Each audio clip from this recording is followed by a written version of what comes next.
We're doing it. Did it happen? And TikTok.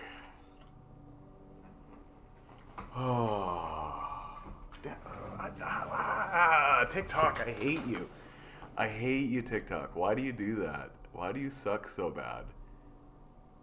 TikTok sucks so bad. I get it all set up.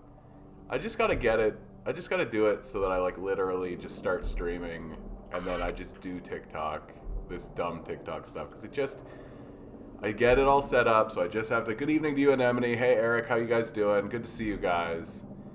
Pardon me for 1 second. Every single time with TikTok, it's just so flippin' annoying. Go live. Did it happen? There we go. Jeez Louise. Jeez Louise. Jinx, Eric. Haha, got him. Got him. Good to see you guys. Good to see you guys. I hope you had a good weekend. Hope you had a good weekend. Yes! Led LC, good to see you. Don't forget to like the stream, guys. Don't forget to like the stream. We're happening. Hey, guys. How you doing? I think I'm going to try to talk to TikTok a little bit more this time around. Last week was like a lot calmer on TikTok. TikTok was less insane stuff. I feel like they changed their algorithm recently, and so my numbers overall kind of dropped, but I feel like the quality of people who are actually in the stream was higher. So I feel like there's like a thing going on TikTok where it's like it's less showing it to people. Thanks, Cotton. That's exactly what I needed right now, dude. That's exactly what I needed. That guy. Good to see you guys. Don't forget to like the stream, guys. Don't forget to like the stream. This weekend, man. What happened this weekend? For me, this weekend was all about sort of doing big chakra work, figuring out my core, figuring out my own personal stability, reestablishing. There's a relationship that was pretty rocky, and I was like getting reestablished and tightening that up, so that's good, and a lot of good stuff happened. But I think one of the things that I've really started to see is that I got to start approaching what I'm doing here with the streaming more like it is a business. And I don't want to do it, but I have to do it.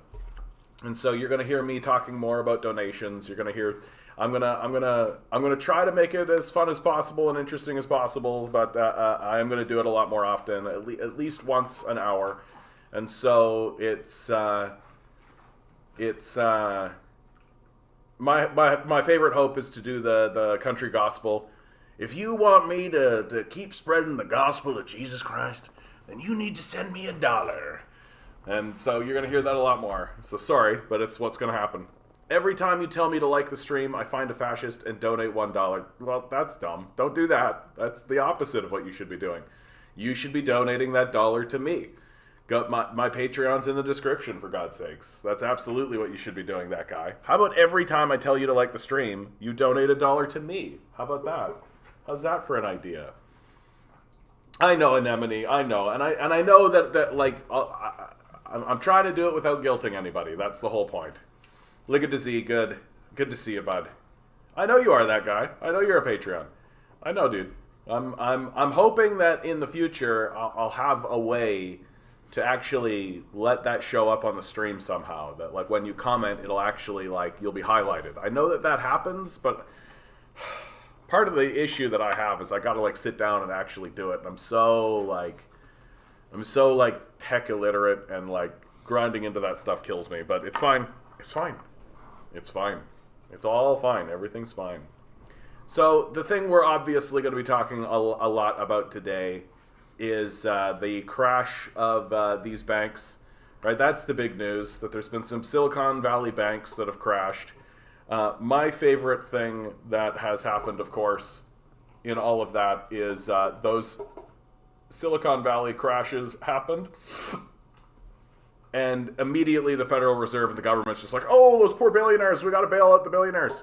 We got to do everything we can to bail out those billionaires. Won't someone please think of the billionaires? They're going to lose little bits of money. They're going to lose little bits of numbers on their screen, and oh my God, the horribleness of it. Meanwhile, like, there's a train crash in Ohio that spews chemicals and poisons the citizens, and everything's just like an absolutely terrible shit show. And the what's the government response? Nothing.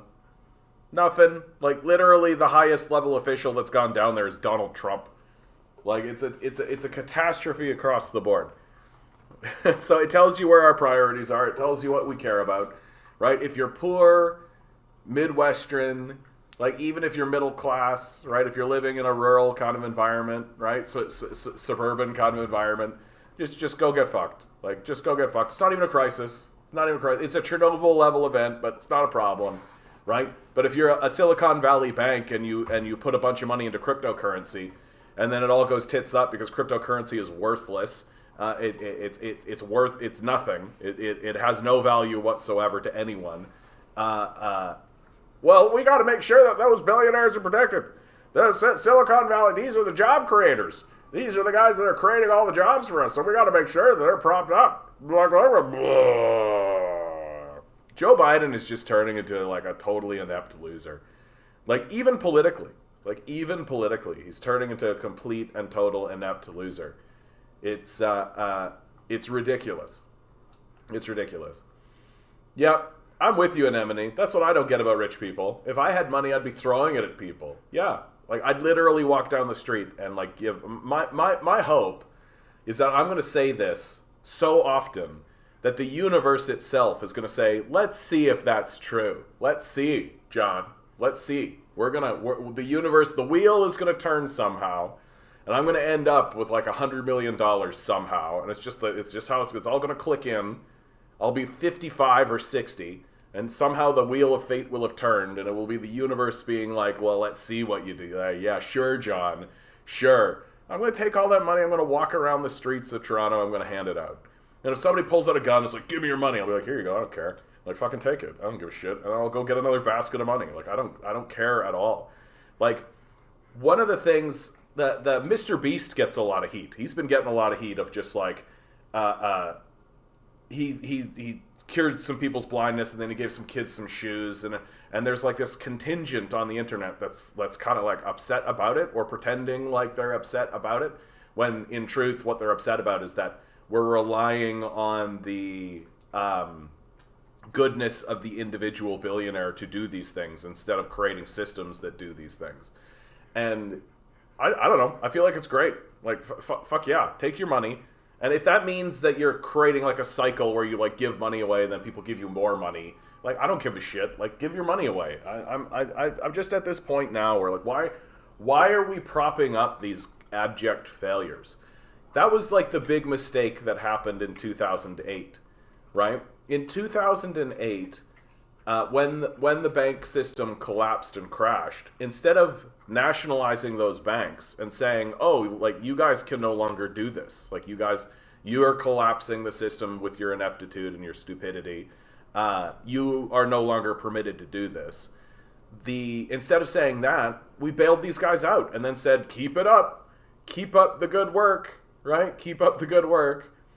I love it, dude. You guys are just affirming why I don't bother talking to TikTok. What do we got? Ronnie McNutt got chemo. You're a child. Definitely lives in his mom's basement. Dude, I work a full-time job. I live by myself in an apartment in Toronto. You're a child. Get the fuck out of here, baby man. Unbelievable, man. Like, the dumb shit that people feel like they can say. It's just absolutely incredible. It's wild to me that there are people who are so pathetic and sad in the world that they've got to say this stuff to make them feel better about their little wiener. Just unbelievable. I think there are a lot of people like you out there. I hope there are. Oh, well, we'll see. Yeah, we'll see about that. I'm trying to redistribute my wife's wealth whenever I can.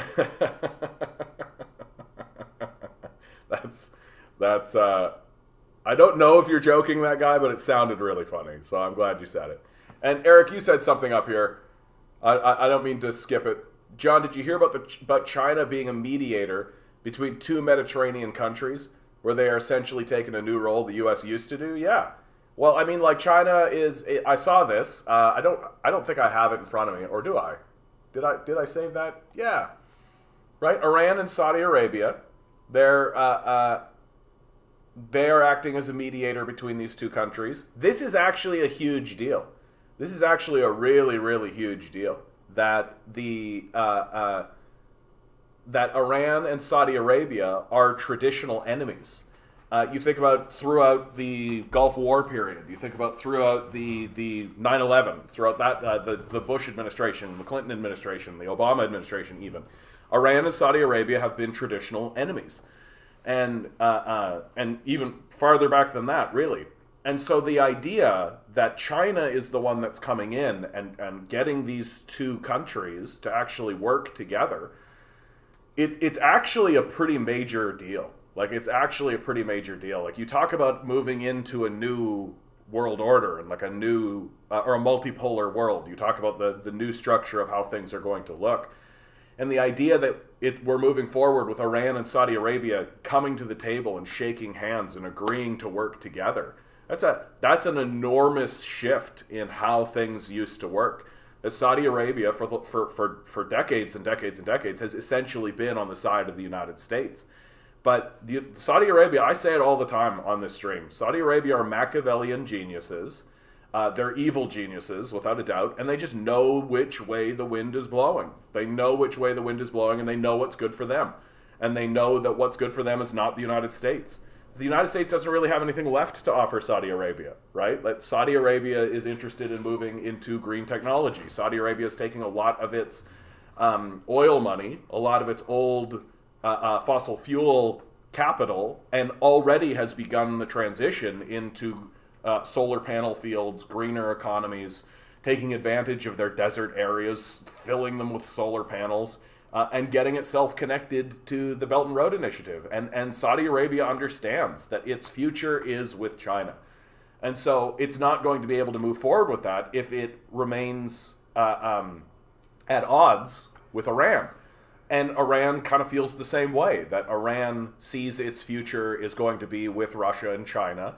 It sees that it needs to, that if something like the Belt and Road Initiative is going to work in the long term, it's going to have to bury the hatchet and move forward amicably with a traditional enemy. It's actually kind of a beautiful story, really. And so here's hoping. We'll see how it all works out, because, you know, it could all just go tits up, right? Like, there's always the case. The CIA is always trying to foment internal coups. It's always trying to overthrow governments. You think about the Shah of Iran, right? Like, if you imagine if the United States is actually successful in overthrowing the Iranian government at this moment, at this juncture, well, that could put a pretty significant wrench in the whole operation, right? We'll see.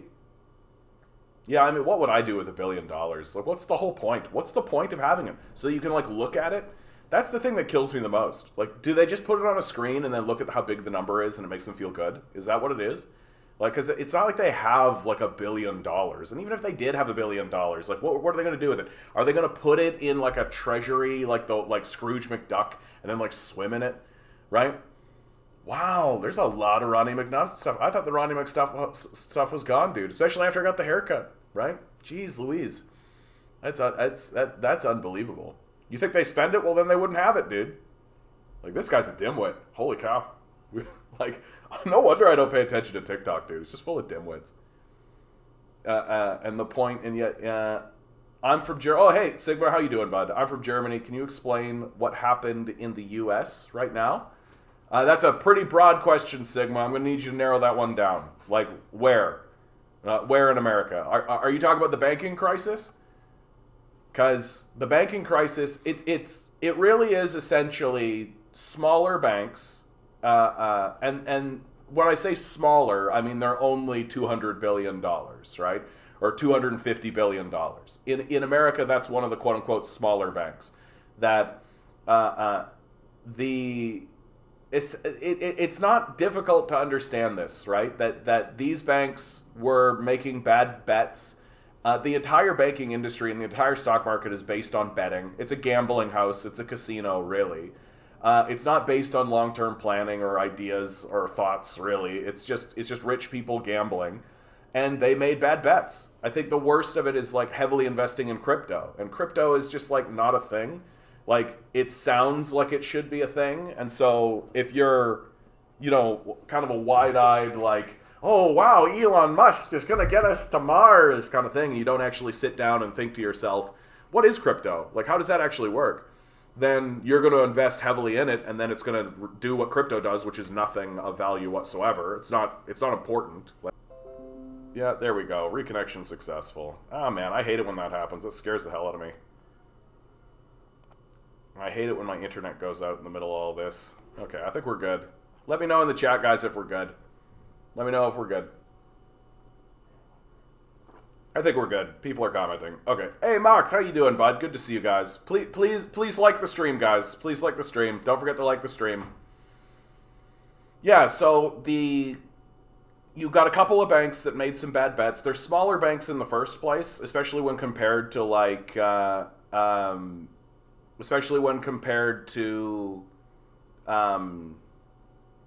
JP Morgan Chase.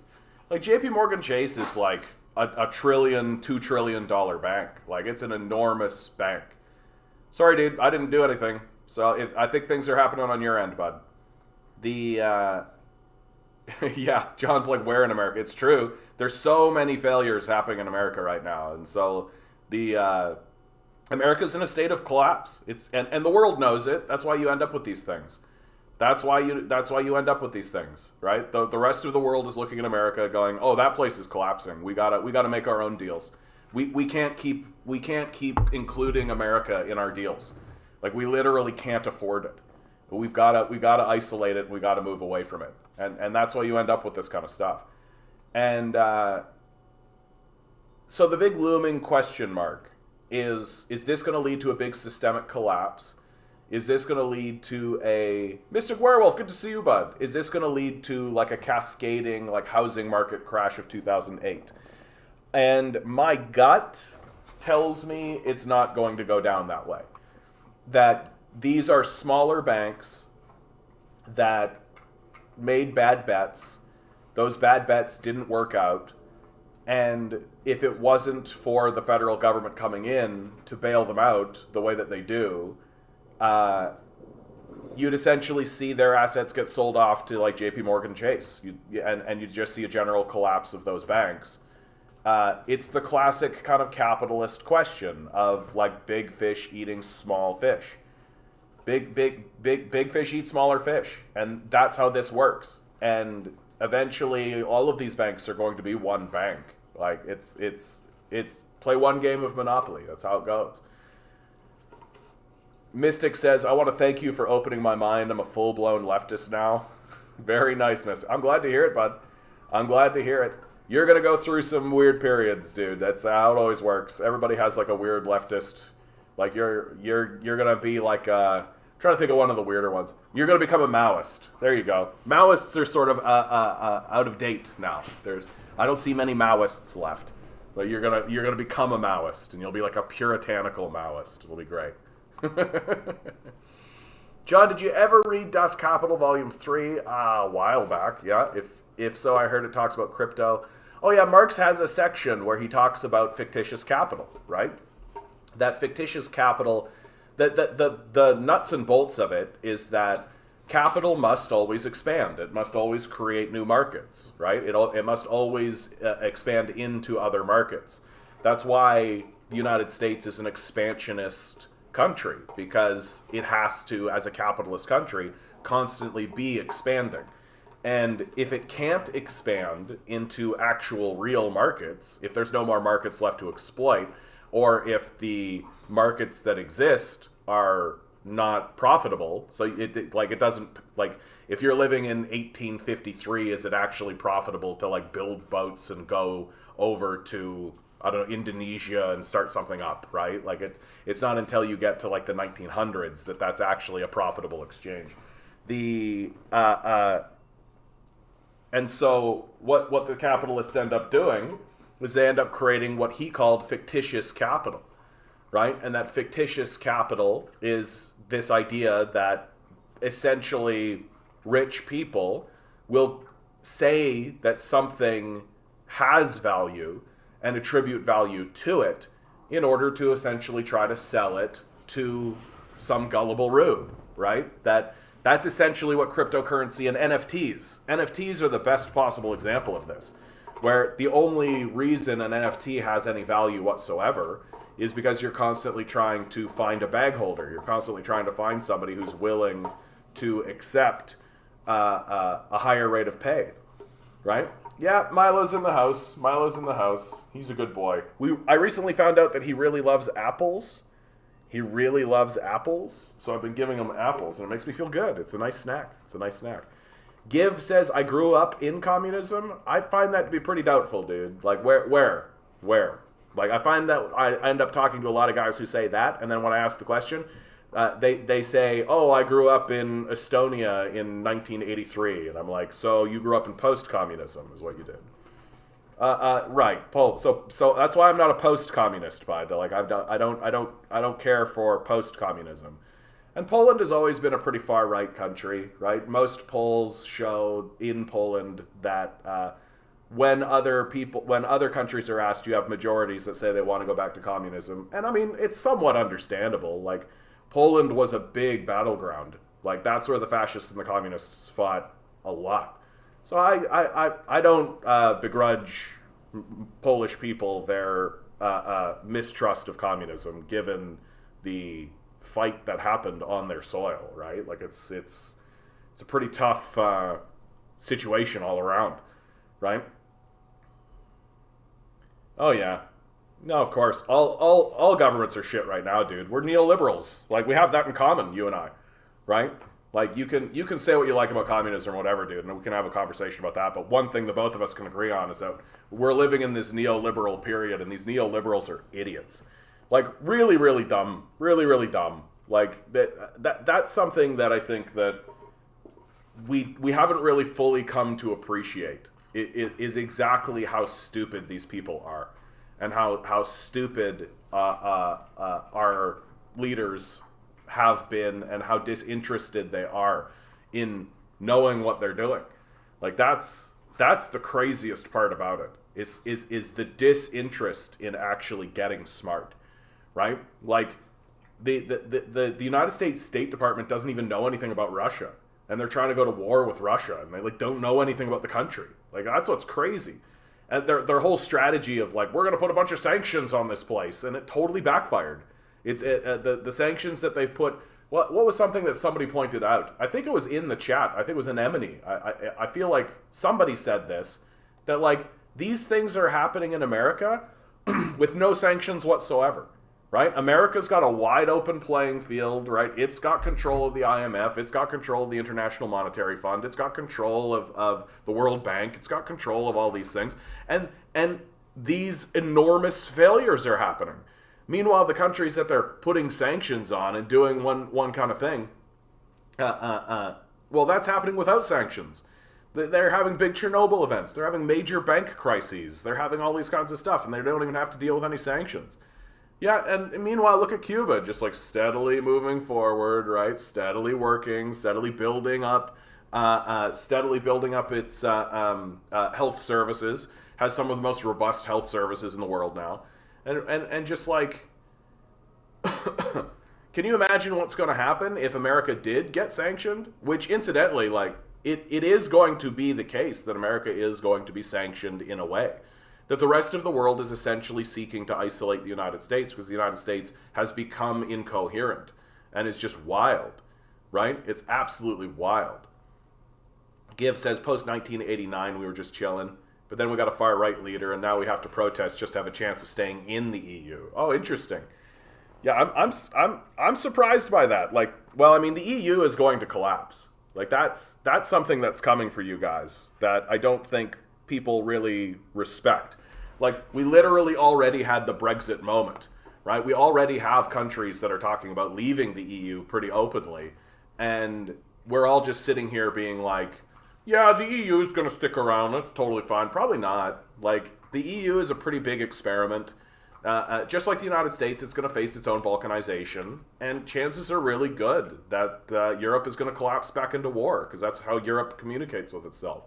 That's how capitalists communicate. That as long as things are going gangbusters, as long as there's the big ape on top of the hill, right? Everybody looks at the big ape and is just like, well, there's the big ape. But that starts to degrade over time, and we're starting to see the old guard, the boomers especially, are starting to die off. And capitalists don't know how to negotiate. They don't care about diplomacy. They only really care about war. And so the whole thing's going to collapse into a civil war. Because that's how the EU rolls. That's what World War I and II were. And America's going to be the same. It's going to collapse into its own sort of... Yeah, no, I'm going to agree with you right there, Giv, that the United Kingdom kind of dug itself into a hole by leaving us. But to me, the UK leaving the EU follows exactly the trajectory, which is that the billionaire class of the UK wanted to keep its own wealth and power and security and didn't want to have to answer to an international body of any kind. And so they got together with a working class that was also sick and tired of dealing with higher taxes or dealing with a larger class, and they worked together to separate themselves because they both had the same kind of self-interest. And now, of course, what's happening in the UK is that the billionaire class is essentially taken over. Their prime minister is literally a Goldman Sachs executive, and the place is collapsing into fascism. And a pretty overt fascism, like pretty overt. And most countries, I think, most countries throughout Europe and states in the United States are going to face a very similar trajectory, right? In the United States today, this is a great meme that I found, or rather that someone on my Discord found. Child labor laws repealed, company towns being built for employees, books being burned, journalists being attacked for not obeying the government, thousands of workers laid off and unions forbidden to strike, wealthy people being bailed out. This is fascism. That's exactly what it is, right? And you've got like extremely overt examples of this happening, right? Like literally, I think this is Arkansas. There's this great picture that's come out of Arkansas repealed its child labor laws. There's this great picture of them doing it. And there's 3 children standing in the picture, and these children are looking like we have just been betrayed. Like the children know that they've just been betrayed. Meanwhile, the governor is just all smiles about it. She's over the moon that she's absolutely betrayed her own children. Like, just unbelievable. Americans travel to Mexico for cheap cosmetic surgery. Yeah, Cuba is doing better. Well. I mean, Cuba is still a poor country. If the people of America actually cared about the well-being of the Cuban citizens, they would lift the sanctions, stop blockading them, allow them to start selling their sugar and their tobacco and their rum and all of that kind of stuff on the world market, and then Cuba would become a very wealthy country very quickly. But one of the things that the Cubans will always say is, yeah, sure, we're not wealthy, like we're still fairly poor, but like our streets aren't littered with sick and poor and prostitutes anymore. Like we're not living in a shithole anymore. Everybody's doing about the same, and everybody's got a foundation to stand on, right? That to me is what it's more about. It's more about like everybody having the same kind of foundation to stand on. Just to remind you guys, please like the stream. Please like the stream. It's free to do. You can do it right now. Please like the stream. If you are interested in having me do this more full-time, getting me away from capitalism, getting me more politically active, well, the way to do that is to donate to my Patreon. If I can get 400 people to donate $5, I can do this full-time. If I can get 2,000 people to donate $1, every month, I can do this full time. And that means that I can start going down to City Hall and start confronting people at City Hall. That means that I can start building a vanguard party or joining people and getting a vanguard party built that'll actually attempt to move the needle. Because we know we've been abandoned by the Liberals and the NDP. We know we've been abandoned by the Greens. Like there's no debate there as far as I'm concerned. So we've got to start putting support behind people who are actually going to try to move the needle in the direction of the proletariat and of the people and against the bourgeoisie. So please consider donating. And if you don't have any money, you can't manage that, please just like the stream. What are you guys saying? I'm meeting tomorrow for my application to join the CPC. I'll let you guess which one. Thanks, that guy. Yeah, I had a conversation with those guys, and then they kind of had a scandal, so I got to touch base with them again. I'm glad that you're doing stuff out there with that guy. I'm so glad, dude. I feel like uh, uh, uh, we need to start building more coalitions and alliances, and start really building political power against this neoliberal coup, right? And it's just not going to work if we don't actually push out and do it. If we keep ceding power to, or assuming that the NDP are actually interested in the working class, then we're just going to end up with these losers who don't give a shit about us at all. Governor Sarah Huckabee Sanders, Trump's former spokesweasel. Exactly, Pittsburgh, dude. Exactly, dude. Like, these people are like, they're psychos. Like, they don't give a fuck about us at all. Content says, it basically takes me 5-minute conversation as a cis male just to get TRT to maintain my masculinity. I'm confused by that, Content. Sorry, bud. I think I'm just seeing it out of context. Mystic, Cuba would have looked like Singapore if there weren't trade embargoes, sanctions, attempted coups, invasions. Yeah, absolutely. There's no reason why the people of Cuba... I remember when I was in Cuba, I tell this story a lot. When I was in Cuba, the thing that really struck me is that these people just need basic tools. That's really what they need. That they should be able to trade their luxury goods, of which they have plenty. They have factories in Cuba that they just don't use because they don't have anywhere to sell it. Because there's a fucking destroyer off their port that won't let ships out, and if they could trade their rum and their sugar and their cigars for tools, that by itself would be fairly revolutionary for them. That they would be able to get so many things done so quickly.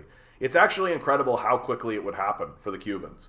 Because there's a real hunger for it. I think the people of Cuba themselves would be like, oh shit, we've got access to like Dremels and drills and all of these tools and all this kind of stuff. Fuck yeah, let's go. We got access to lumber. We can do it. Let's go.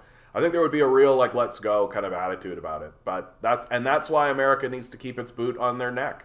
Because it knows that Cuba would turn into an obvious, we all would look at it and be like, that's obviously working.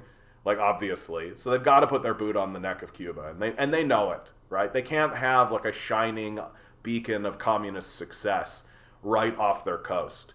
Like, they just can't have that. Oh, yeah. Gender-affirming care. Like, it's shocking to me that this has become the talking point, the political talking point that it has become. Like, this should not be the center stage. This should not be something that we're talking about at the center of the conversation. Like, stuff like gender-affirming care should just be considered like, yeah, okay. Like, the American Medical Institute thinks that we should do it. The Canadian medical institutions think that we should do it. It affects such a small group of people, right? It just absolutely should be one of those things that people look at and go like, oh, that's an interesting thing that you have to do. And that people do it, and that's it. Like, and I think for the vast majority of people, it is just a curiosity, but it's being politicized, which I think is dangerous and stupid, right? Just stupid as stupid can be. I do think plastic surgery, TRT, and anything cis people used related to their sex and gender is gender-affirming care. Yeah. You guys know me, man. My opinion is do what you feel like you need to do. I have no limitation on that. Like, if what you think you need to do for your body to yourself in order to project what you think is what you want to project into the world around you is absolutely fine. Like, I put that on absolutely everything. That since I've taken that position, it's answered a lot of questions for myself. Like, is it okay for people to act a certain way or to project a certain thing? And the answer is always yes. That just because you're uncomfortable with the way they look, that doesn't mean anything. That says more about you than it does about them. And what they want to project into the world. And oftentimes, like, once you take this perspective, it's always beautiful. There's always something really beautiful about what this person is choosing to project into the world. Or I shouldn't say, well, in any case, there's always something beautiful about what a person is projecting into the world in regards to their physical appearance and how they want to be perceived. And I just think that people get really hung up on their own shit. And most of the time, I think that it's because those people are really boring, frankly. Just boring losers who think that, like, wearing, like, a baseball cap is fashion, you know? It's like, think about how cool the world could look. Think about how cool we could all look. Think about how awesome everything could look all the time. But whenever somebody puts on something that's like a little bit that deviates a little bit from what we would consider the norm, everybody gets a little like about it. And we all lose our mind. Like, it's dumb how much we lose our mind about stupid shit that doesn't matter. Like, I was thinking just the other night. Remember when not Michael Jackson, his sister. Oh, come on. Jackson and Justin Timberlake were singing that song, and they did that thing where they, like, tore off her, like, breast cup, and then she had a little pasty on it at the Super Bowl. You remember all this? And it was like the wardrobe malfunction moment, and the entire world, like, lost their stupid mind about it.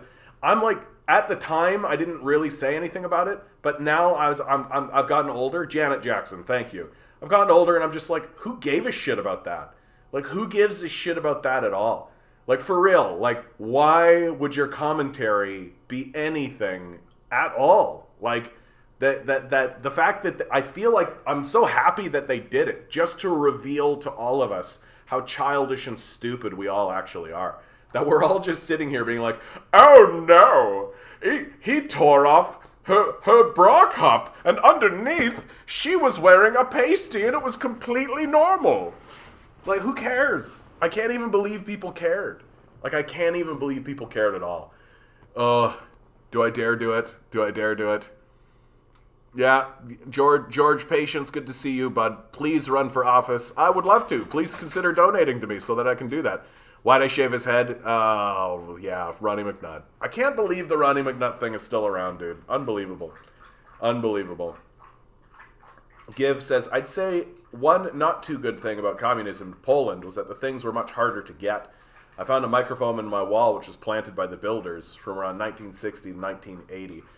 I tend to think that what was going on in Poland is like Poland experienced a real fallout from World War II. Like, Poland was essentially destroyed, right? Like, post-World War II is just like, you have the invasion by Adolf Hitler and the Nazis, and then you have the invasion by Stalin, right? And then they essentially meet in Poland. There's a big fight in Poland. And then post World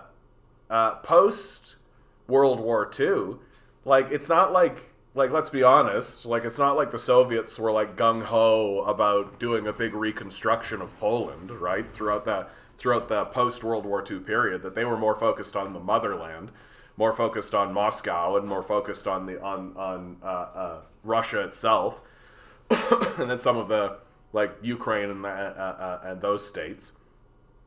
And then you have, and then after a very short period of time thereafter, so not that much of a reconstruction period, you have the fall of the Soviet Union, right? So it's like, Poland is really a victim of World War II, if you ask me. Like, World War II is just, like, absolutely brutal for Poland. Much more difficult than a lot of other places I find. Anytime I take a look at the post-World War II history of Poland, I'm like, ooh, yikes. Like, yeah. And then on top of that, it seems to me like Poland's solution is not, we've got to focus on socialism and we've got to focus on helping people. It looks like Poland is like, no, we got to be as far to the right as possible. And like, yeah, you know what? Things were better when we had fascists here, it seems. Milo, what's up, buddy? What do you want? Where's your toy? I don't have anything, dude. Like, I have literally nothing for you. You ate all your apple. You ate all your apple, my friend, and you've had all your peanut butter. You've had all your treats. You're completely fine. You had a walk. Yeah, 19 in chat, 11 likes. Boo. Boo. We can do better. We can do better. We should do better. We can overcome. I believe in us. What do we got? Oh yeah, one of my absolute favorite things, dude. So here in Canada, right, over the weekend and all last week, there was this, like, China is messing with our elections. They're messing with our elections, and China's coming in to mess with the elections. Canada's spy chief. This is from the National Post, no less. Canada's spy chief says elections not compromised. Meanwhile, looking into media leaks. Like, straight up, it's Russiagate again, right? That anytime our leadership, our neoliberal leaders, want to completely change the discourse and make sure everybody's just talking about nonsense, they just point at Russia or China and go, they're interfering with our election. And we're so dumb that we just buy into this. We're so dumb that we just are like, yeah, that's right. They're actually doing that. They're actually messing with our elections. That's a serious thing that's actually happening, and we should look into that. That's really important. Meanwhile, like, China is actually doing stuff and is actually, like, trying to build relationships and build alliances. Like, we're heading into this enormous decline as a people. And it just looks like we're so fascinated. We're so fascinated by alienating ourselves, and so fascinated by absolutely doing everything we can to make sure we end up with no allies at all, and that we end up just being losers on the world stage. Really, like, it's just crazy to me that we're acting the way that we're acting. That instead of trying to broker deals, instead of trying to build alliances, instead of trying to make better friends, and instead of trying to be more inclusionary and sort of get bigger trade agreements going on, like this situation here with China mediating Iran and Saudi Arabia, it's a disaster for us, like for the West. It's a disaster. Like it heralds a new age. Give says, a person around 2 entrances away from mine got warned or arrested. Well, which one was it? They're saying something bad about Brezhnev. I can't remember because I was young, but my parents remember. Well, and Brezhnev was sort of the beginning of the end, you know? Like, once Stalin went, like, Khrushchev and all those guys, like, they weren't really... I think that World War II, one of the things I've really come to understand about what happened to the Soviet Union in World War II is that they defeated the Nazis, but the goal of the capitalist class and of fascism wins out in the end, because the spirit, the energy of communism is depleted in in the Soviet Union post World War II. That they can no longer, like, Stalin is, like, objectively, I think, it's kind of a spent force post World War II. That post World War II, everything just kind of becomes about consolidation and rebuilding.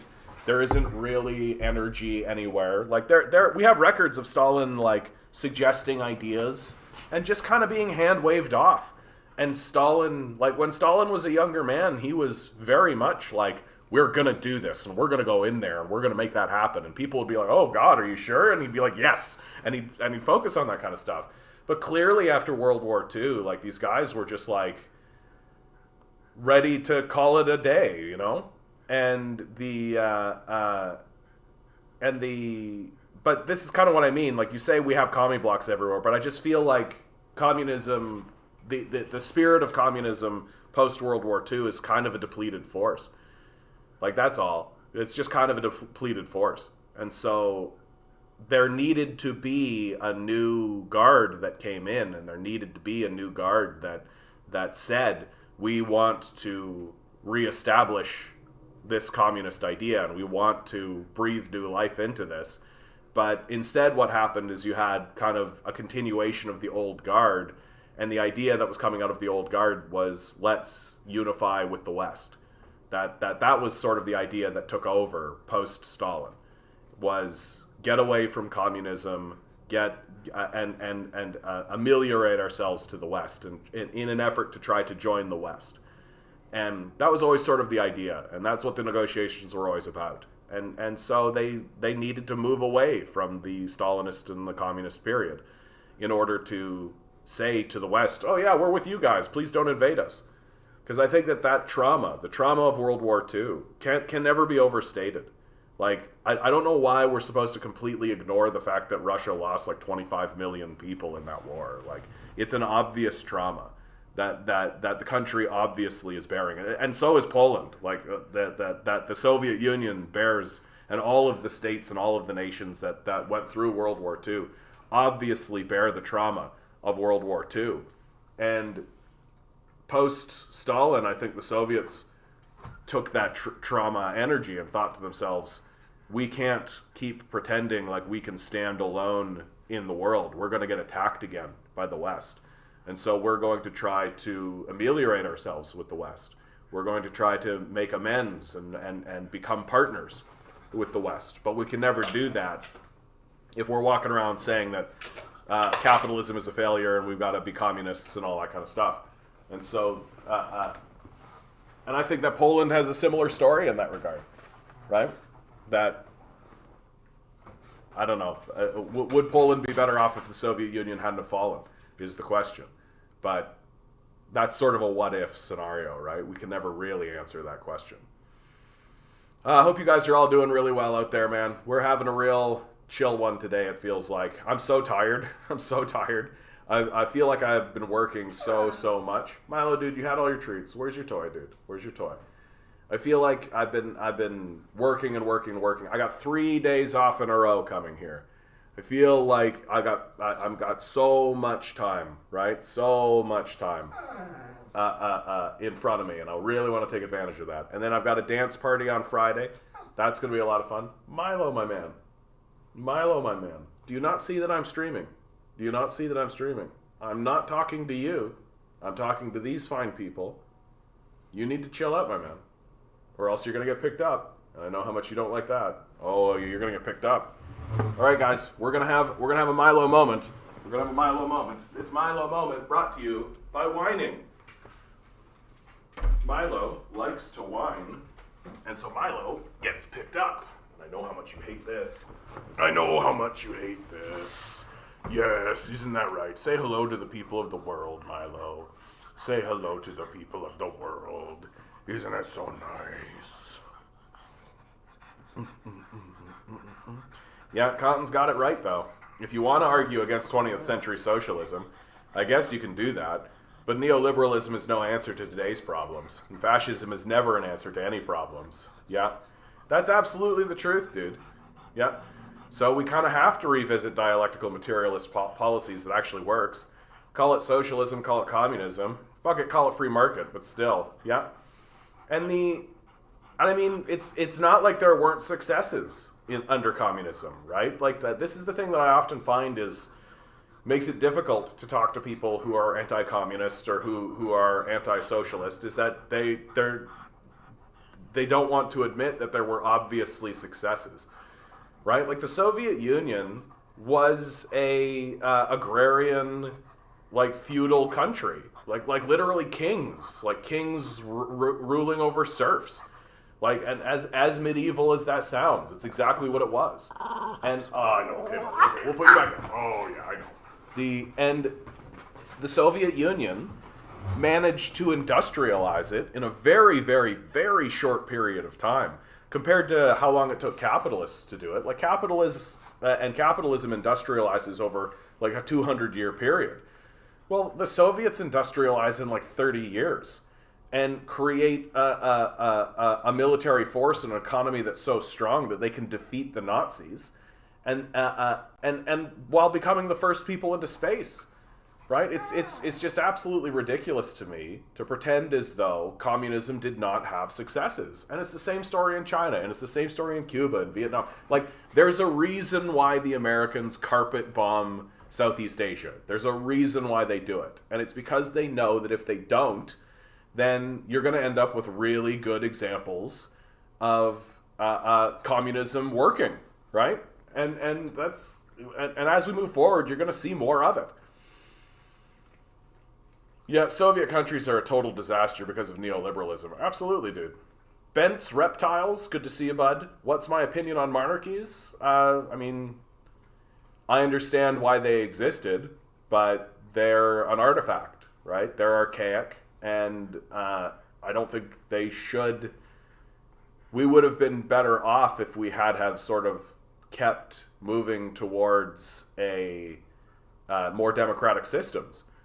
that monarchies tend to pop up because societies use them as a shorthand for international relationships, and then that shorthand eventually becomes the culture, right? That kings initially begin, like when monarchies pop up throughout Europe, and post the collapse of the Roman Empire, they don't pop up.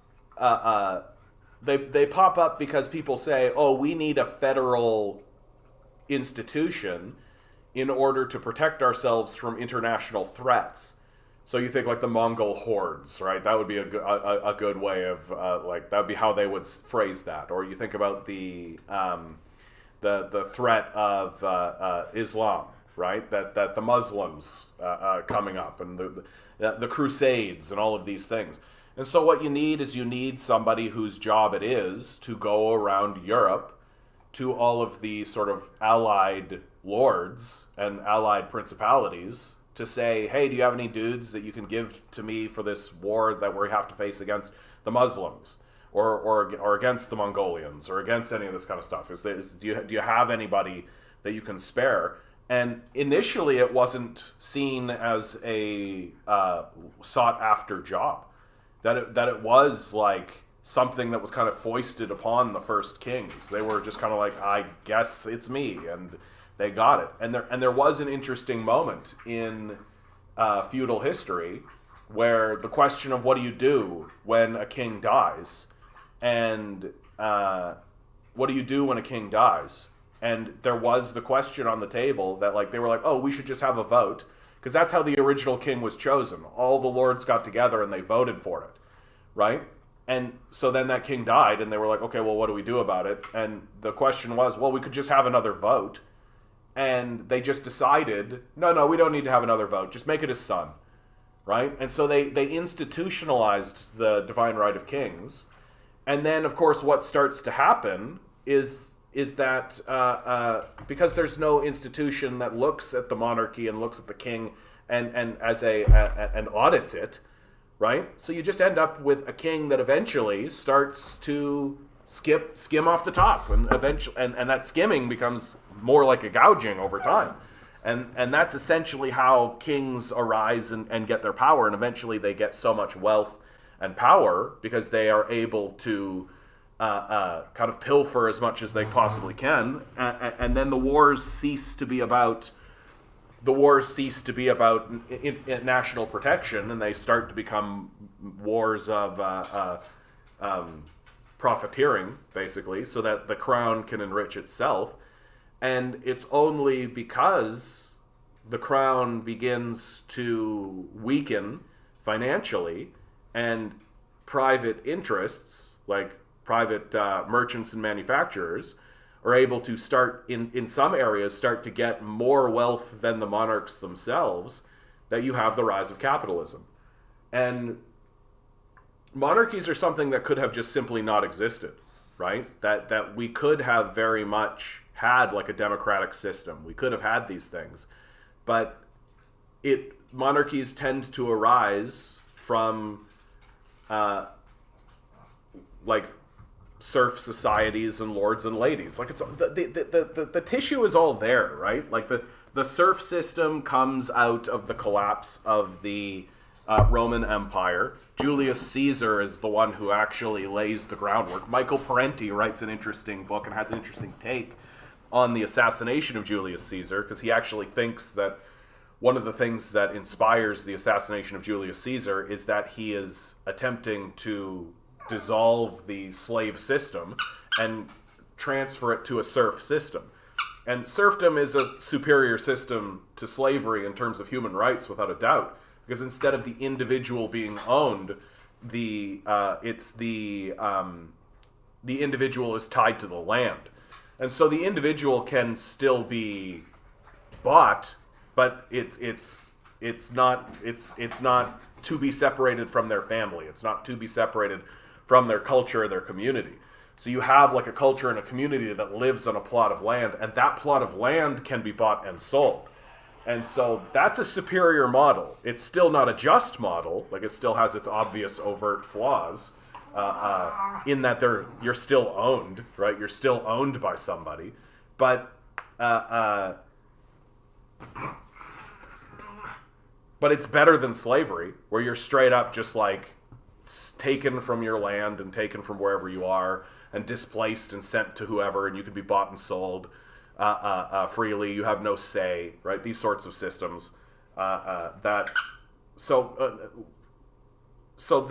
what you end up with, and then so you have like serfdom begins to arise out of the collapse of the Roman Empire, and so then you end up with like states that essentially just become little isolated city-states and feudal systems where the owner, i.e. the lord, right, has like knights, the cops, basically, and has the peasantry. And that structure has a lot of mixed results, right? There are stories of like serf societies and serf people where like the king is more or less seen as an administrator, and or the lord rather is seen as an administrator. That the lord isn't a tyrant and isn't evoking all kinds of ridiculous shit. That the lord is more or less just the guy that lives in the nicest house and exists to make sure that the administration of goods and services is done. So instead of his job being to go out into the field, his job is to kind of do the paperwork, right? That's sort of how it is in some of these places. But the reason why the system of feudalism is seen as negative is because it's possible for the king, it's possible for the lord to take advantage, because there's a power imbalance there, right? What the lord says goes, right? And so there is a power imbalance that exists there, and so monarchies arise from this system, basically because nobody stands up and tries to say that there's a better way to do it. There's a better idea. Like nobody really tries to stand up and say we should have a democracy, and that the institutional power of the feudal lords and create the power of the monarchies, and that the monarchies themselves eventually give way because the monarchies lose. They're not agile. They're not really able to respond with agility to world events. Like, it's very difficult for me to believe that a monarchy could respond more rationally than even a constitutional democracy, because the monarchs are always going to do stuff for their own benefit. Milo, my man, where's your toy? I don't have it. Where's your toy? I got a little dog whining away at me. You're a good boy. Go get your toy. I don't have it, dude. I've got nothing. Give says, I saw protests in Warsaw. I just remember seeing so much violence, and even worse, I saw it in communism, but also now. I can't believe that the president is in power. Yeah, I mean, shit's gonna get really real, dude. I can't believe us humans would go against ourselves so much, and that none of us can live in total peace because there's always someone who wants all of the power this planet has. Yeah, that there's a lot of ego at play, dude. Like, I think that that's a lot of what it has to do with, like, one of the absolute American classics, which is Breaking Bad, right? Like, you Milo. No more. Go get your toy. It's over there. Go get it. What a character you're being, dude. Just literally, like, sitting here whining at me. Oh, goodness. If you watch Breaking Bad, one of the things that it really successfully captures is the idea, like, Walter White is doing what he is doing not for money and not for security and not for any of this. Like, he's doing what he's doing for power, that he wants to be the top dog. That if Walter White was a Shakespearean king, right, he would be like the cautionary tale of he would be Macbeth. He would be Macbeth, because the story of Macbeth is exactly like this, where the Macbeth does what he does and upsets the balance and assassinates someone to become the king. And really it's folly, because he could very much have simply continued living his life, that his life was good, right? His life was good. He's a wealthy man. He was a lord. He didn't need to be ambitious. He didn't need to have all of this power or prestige or wealth or any of this kind of stuff. He didn't need to have this, but there's something inside the ethos of humanity. There's something inside of us that always insists that even if things are good, I could have more. And this ethos of more has really taken hold in the modern environment, and is a real driving force for us. Like, we are really, as a people, we are absolutely going to fall victim to this idea of more. Have a good day, Give. Nice talking to you, bud. Good opportunity to say like, share, subscribe, right? Hit the button, hit the like button, please. I know we're fighting against the algorithm here, but we got to do what we got to do. And also consider donating to the stream. Please consider, if you've got even $1 would help. Patreon's in the description. If you donate even $1, it gets you into the Discord. It's a good way to support me and to support someone who might become more politically active and actually start getting stuff done.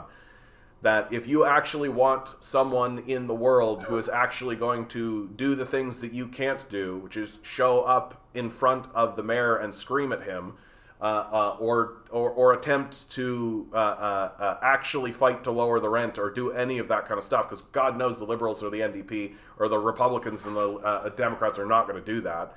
Right? Please consider donating even $1. And if you're donating $1, maybe make it $2. Thanks, guys. Good evening to you, Tinker. Good evening, Centaura. Good to see you. I would enjoy making life a game. Life is a game. Life is a game. You have to... you can gamify your life. For sure you can gamify your life. That you just have to respect that you can't see, like, the health bar. You can't see the health bar. You don't get to see your stats, right? Everything's a bit... That if stats exist at all, they exist in, like, the chakra system, which I have a chakra poster right behind me. And I love talking about that, so you can threaten... I might threaten to do that. My dog is driving me crazy right now. It's absolutely crazy how much Milo, you're driving me nuts right now, dude. You've eaten your food. You don't need to scratch at your bowl like that. Jackson, good to see you, Jackson. Hopefully you're here to be beautiful, bud. Do you think the Holodomor, and by extension the Ukrainian hunger policies, would have happened under any regime besides communism? Well, I mean, the Holodomor, what's called the Holodomor, but like the Ukrainian famine, right? That 100% would have happened to anybody, because it's a famine-stricken area. That the Soviets did not attempt to make a famine happen there. We've opened up the Soviet archive. People have gone into the Soviet archive and they have studied the Soviet archive. And if you want to convince me that it was intentional, then you've got to show me evidence. You got to show me people like Stalin and any of these guys. You got to show me them saying, and then we'll do a famine. And they just don't. There's just no evidence of this. Like, you compare it to something like the Bengali famine, right? And the Bengali famine, you literally have Churchill being like, yeah, let's starve these rats. Like, they're overt, very obvious quotes that they wanted to do this. And Ukraine produced most of the Soviet Union's grain. How could it have been a famine-stricken area? I mean, I don't know the specifics of it, dude, but the history of it is that, like, you have periods of boom and bust, basically, naturally, where it's an area of the region that gets famine-stricken. That if you have bad years or a bad time, and it doesn't produce the grain, then you end up with a famine. And under the Tsars, there were famines happening in that region fairly regularly. So you have like a famine-stricken area that, when it's not famine-stricken, sure, is producing a good amount of grain and is producing and is yielding. And a big reason why Ukraine becomes the place that produces a lot of grain for the Soviet Union is because the Soviet Union solves the famine problem. that after they experienced the famine crisis one time, right? Like the SARS basically would just deal with the famine and the people would suffer and they would take what they wanted and it didn't matter at all. And then they would just move along with their life, and then another famine would show up and they'd be like, okay, yeah, here it is again, right? Well, that wasn't good enough for the Soviets. The Soviets were like, oh shit, this is bad. We don't like this. We've got to do what we can to ameliorate this crisis. And there are, of course, conversations that the Soviets have about like what did we do? How do we bear any responsibility for this? How could we have done better? How could we have responded better? These sorts of things. And but the proof of the Soviets' response is that there hasn't been another famine in that area. That the Soviets responded and they created a series of policies to ameliorate the crisis of the famine. And if you want to convince me that their intention was to starve the Ukrainian people with an intentional famine, which essentially is Nazi propaganda, if your intention is to convince me of that, well then show me anybody saying so. Like literally, like we've opened the Soviet archives. We've taken a look at what these guys have to say, and we know that they didn't, like, maybe your best argument is actually like, well, they were dumb. Like that's the best argument to say, but even that's kind of fraught. Like, I mean, it's an act of God, for God's sakes. Like it's like trying to blame somebody for a tsunami. The thing to do is not to blame the people for the natural crisis. It's to study their response and how did they act. And like, do I believe that capitalists would look at a famine and think to themselves, we got to fix this? Or would they do what they needed to do? Would they just jack the price of grain and let people starve? We know what they would do. We know exactly what capitalists would do. So that I don't think you're ridiculing me, Jackson. So, but I appreciate that. I appreciate that you're front loading that. So you're being delicate, which is very kind of you. Would I identify myself as a pro-Soviet communist? Yeah, like what the Trotskyites would call a Stalinist. I don't really consider myself. Like, I don't consider myself an ist communist, if you understand me. That, like, I don't consider myself like a Stalinist or a Trotskyist or a Maoist or a Dengist or any of that kind of stuff. I want to know what's real. Like, I want to know what's true. I want to know what the facts are. I want to know what the evidence is. And I'm willing to critique the Soviet Union on things, but I'm not willing to just bald-facedly espouse CIA propaganda about it. Right? I want to know what actually happened. I want to know what they actually said. I want to know what they actually did. And some people feel like that means I'm a Stalinist. I get called a Stalinist by Trotskyists. It's not my position. I'd like to settle this. Are you advocating against capitalism as a system or capitalism as a form of government? I mean, I don't really differentiate between the two. I think that capitalism as a system overwhelms the political system. Oh my God, my man, there's nothing here. There's literally nothing here. There's nothing here. My man. My dog is driving me crazy, guys. I can't even believe how crazy he's being right now. Just, dude, there's nothing here. There's nothing there. You're just getting pets and scritches. Capitalism as a system will inevitably overwhelm the system of government. So I don't really see capitalism as exclusively a system or exclusively as a form of government, because I feel like the system of capital inevitably overwhelms the government no matter what. That the idea is that you have a small group of owners that own everything, and they have the wealth and they have the capital. Well, the very, very first thing they're going to do with that wealth and that capital is buy the political class. And so you can't have a democracy and you can't have a system of governance outside of the capitalist system, because the capitalist system will overwhelm that system. I mean, for God's sakes, in the United States, you have Citizens United that just essentially allows capitalists to outright purchase politicians. And to pretend like that's not happening, I think is just goofy. It's just sort of a goofy position to take. And so I'm against capitalism, not just as a system, not just as an organizational societal system, but also because it also tends to overwhelm the government and thereby ignore the people. And we're seeing that very clearly today. Yeah, time for a doggy Benadryl. No kidding, dude. Yeah, no kidding. Jackson says, what I'm gathering, correct me if I'm wrong, is that you're an absolute communist. What I mean is that you believe we should remove all private ownership. Yeah, I mean, I think that private ownership is, what's the clearest way I could say this? That, I don't really care if you want to own an ice cream shop. Do you know what I mean? If you want to own your little rinky-dinky ice cream shop, or if you want to own your machine shop or whatever it is you want to own, right? If you want to have your place where I own it and I do it and I do the work and I get the benefits of my work and that's what I'm doing and that's how it's going, then whoopity-doo and calabazoo. But my feeling is that if you want to own that and you want to hire someone, you want to bring them in, then they also should own it. That's more or less my position. That the people should own the means of production, right? The people should own the means of production. And this idea that I am the owner and I have $1 billion, and so I will hire. Oh, you want to come up, buddy? Why are you biting at me? Why are you biting at me? You asked to come up.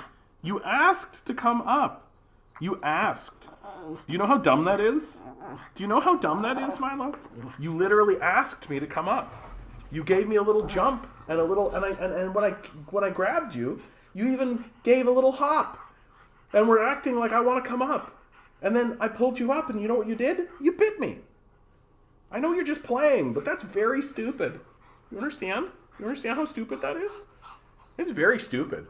I've got a very stupid little guy. He's a very, very stupid little guy.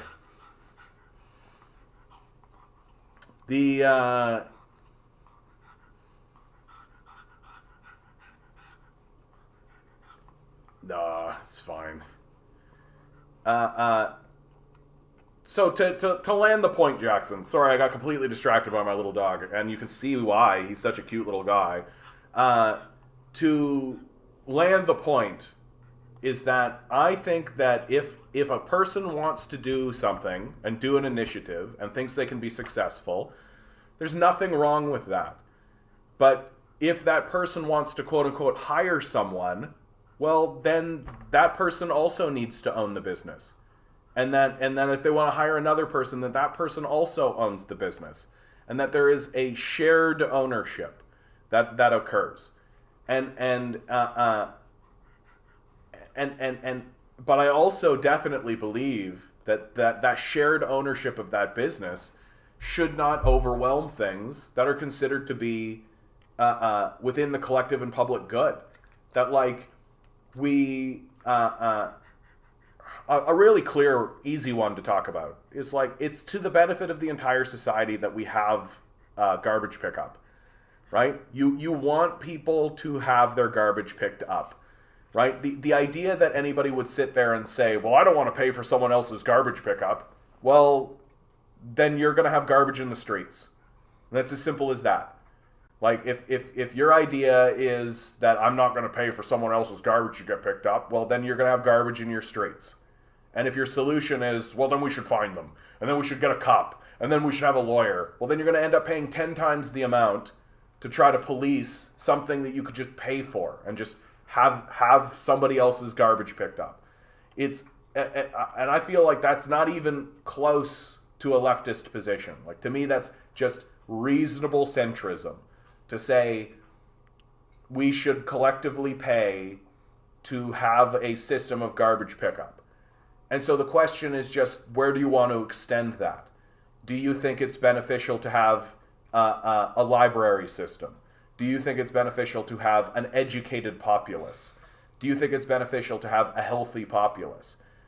Are these things that you think are of the collective good and that it is to your benefit to pay for someone else's whatever it is because you get the ancillary benefits of living in a society that is healthier or more educated or any of these things? That the reason why the West is failing, if you ask me, and the reason why it's going to continue failing is there are three pillars. There are three major pillars. And the first pillar is the worship of stupidity. We love being stupid. We think being stupid is the best way to be. And make fun of people who insist that they don't want to be stupid. They don't want, like, I don't want to be stupid, right? And so I get made fun of a lot in this society. People really make fun of me because I insist that we should be not idiots. And then you have the worship of the individual. So this is your Jordan Peterson claptrap, right? Which is hyper. Like it's the number one ideology of the day. Is this idea that a single individual can overwhelm the energy of the entire universe. That you should be strong enough to do it yourself, even though there's literally no evidence that anybody ever does anything themselves. But we're so stupid, and we worship stupidity, so we believe it. And then the final one is the worship of money, right? Which is a god we essentially created out of nothing, right? It's tied to nothing. It's an icon. It in the abstract, it's supposed to represent productive force, but it isn't. It has nothing to do with that. And so we just end up worshiping it. And it's like we're a society that worships hammers so much that we refuse to use them to drive in nails. And we're too stupid to know what money is and how it works, and we're too hyper-individualized to understand the concept of the collective good. And so I really do believe, like, so many more things should exist in this. Like, why is there a housing market at all? Like, you want to take a look at anything to see, if you want anything, if you want any indication that the West is a stupid society, full of very selfish, stupid people, it's the idea that we have a housing market. What are you even talking about? There's a housing market? That's the dumbest idea I've ever heard in my life. There should absolutely not be a housing market. That if you want to have your housing market, fine, I guess, but we should absolutely have a system that says, oh, these people want a house and they don't have a house, and you have 10 houses, so they get a house. And it's just how it is. And if your response to that is, oh my God, John, that'll collapse the housing market, my response is, excellent, good, we shouldn't have a housing market. And so anything I can do to collapse the housing market, I'm perfectly in favor of. That giving houses to homeless people, giving houses to people who just are like moving out of their parents' house and want a place to live, right? Giving houses to couples who want to settle down and have families, giving houses to people, that should be built into the structure of our society. We should literally be able to walk into a Service Canada, walk up to a wicket and say, hello, I do not have a house. And the person at Service Canada should go, oh, goodness me, you don't have a house. Well, fill out this paperwork, Canadian citizen who is deserving of housing. And then we take the paper that they fill out with their name and all that information, and then we turn to the people who are hoarding all the houses, and we say, oh, person who's hoarding 1,000 houses, we're going to take one of your houses and give it to this person who doesn't have a house. And if the person with 1,000 houses go, I don't care for that very much, we say, shut up. And that's the conversation. And if that collapses the housing market, good. Like, good. And I think any other position is actually embarrassing. Like, actually embarrassing. Not necessarily evil, but just, like, shockingly embarrassing. That to believe that it is right that an organization like Blackguard or Vanguard or any of these major trillion-dollar multinational hedge fund banks should have or that Airbnbs should have all of these kinds of things, like that there should be major organizations that are buying up and hoarding housing in order to jack the price and then exploit us for it. Like, if that's your position, then fuck you.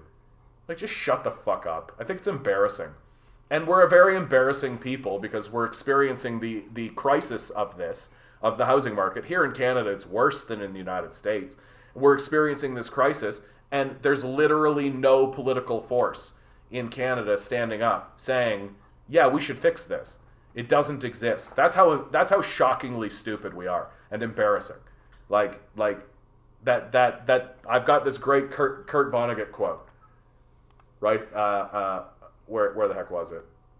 Dude, tell me I didn't close it. There it is. We'll go down in history as the first society that wouldn't save itself because it wasn't cost effective.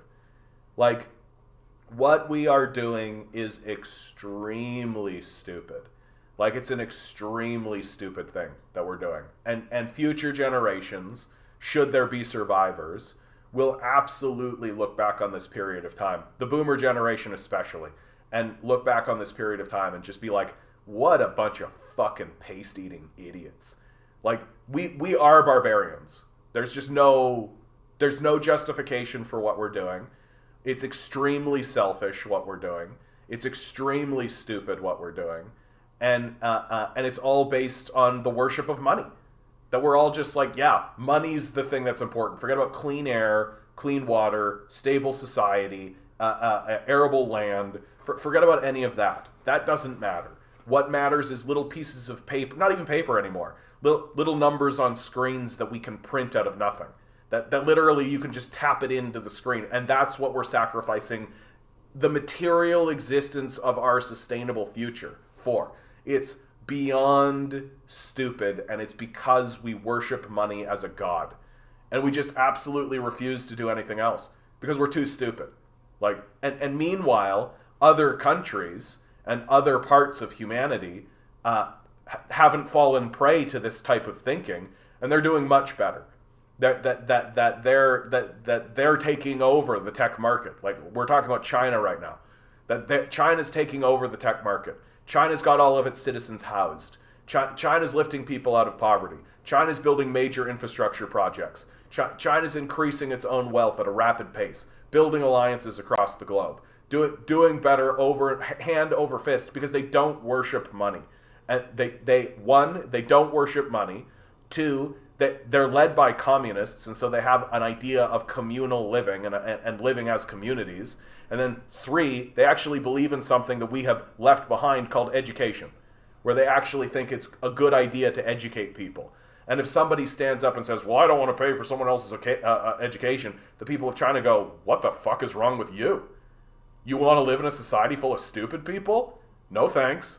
I don't want to live in a society full of stupid people. I want to live in a society full of people who know how to read and who do read and who think that knowledge is good and have the maturity and capacity to have intelligent conversations like adults, which we don't have any of that.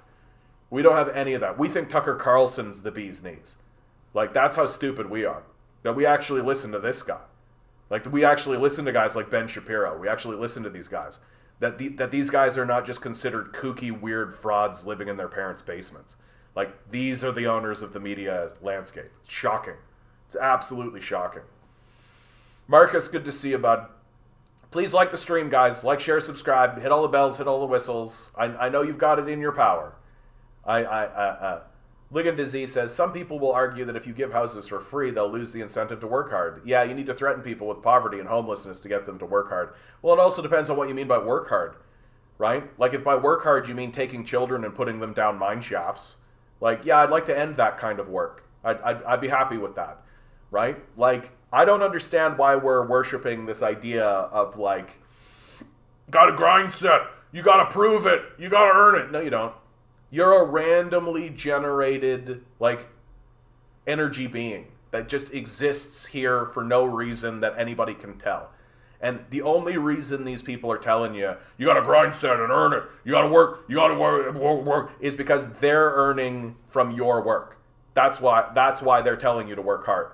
They want you to work hard so that they don't need to work. That's 100% what it is. You got psychopaths like Kevin O'Leary telling you got to really work hard when what's his job? What's Kevin O'Leary's job? Kevin O'Leary's job is sitting on a panel and having people pitch him ideas for how he wants to invest his money. That's his job. It's not a job, right? He's a parasite that exists in the society. And these are the types of people who tell you, you got to work hard and grind set, and that's the way it works. Meanwhile, like, the boomer generation literally could, and many of them did, leave their grade 9 education, walk across the street, shake a guy's hand and start working in a factory and buy a house the next year. Like, we're so fucking stupid. It's unbelievable how stupid we are and how happy we are with being stupid. We're just going to hit a brick wall. We're just going to hit a brick wall. Yeah, how come the public needs to share the loss with these banks, but their record profits were private? Yeah, because it's fascism, dude. Like, I don't think we need to pretend anymore. Right? I don't think we need to pretend anymore. I've got this great meme right here that I've already talked about, but like, in the USA today, child labor laws repealed, company towns being built for employees, books being burned, journalists being attacked for not obeying the government, thousands of workers laid off and unions forbidden to strike, wealthy people being bailed out. This is fascism. Like, we live in a fascist society. That perhaps the structure of the government itself is not explicitly fascist, but the society certainly is.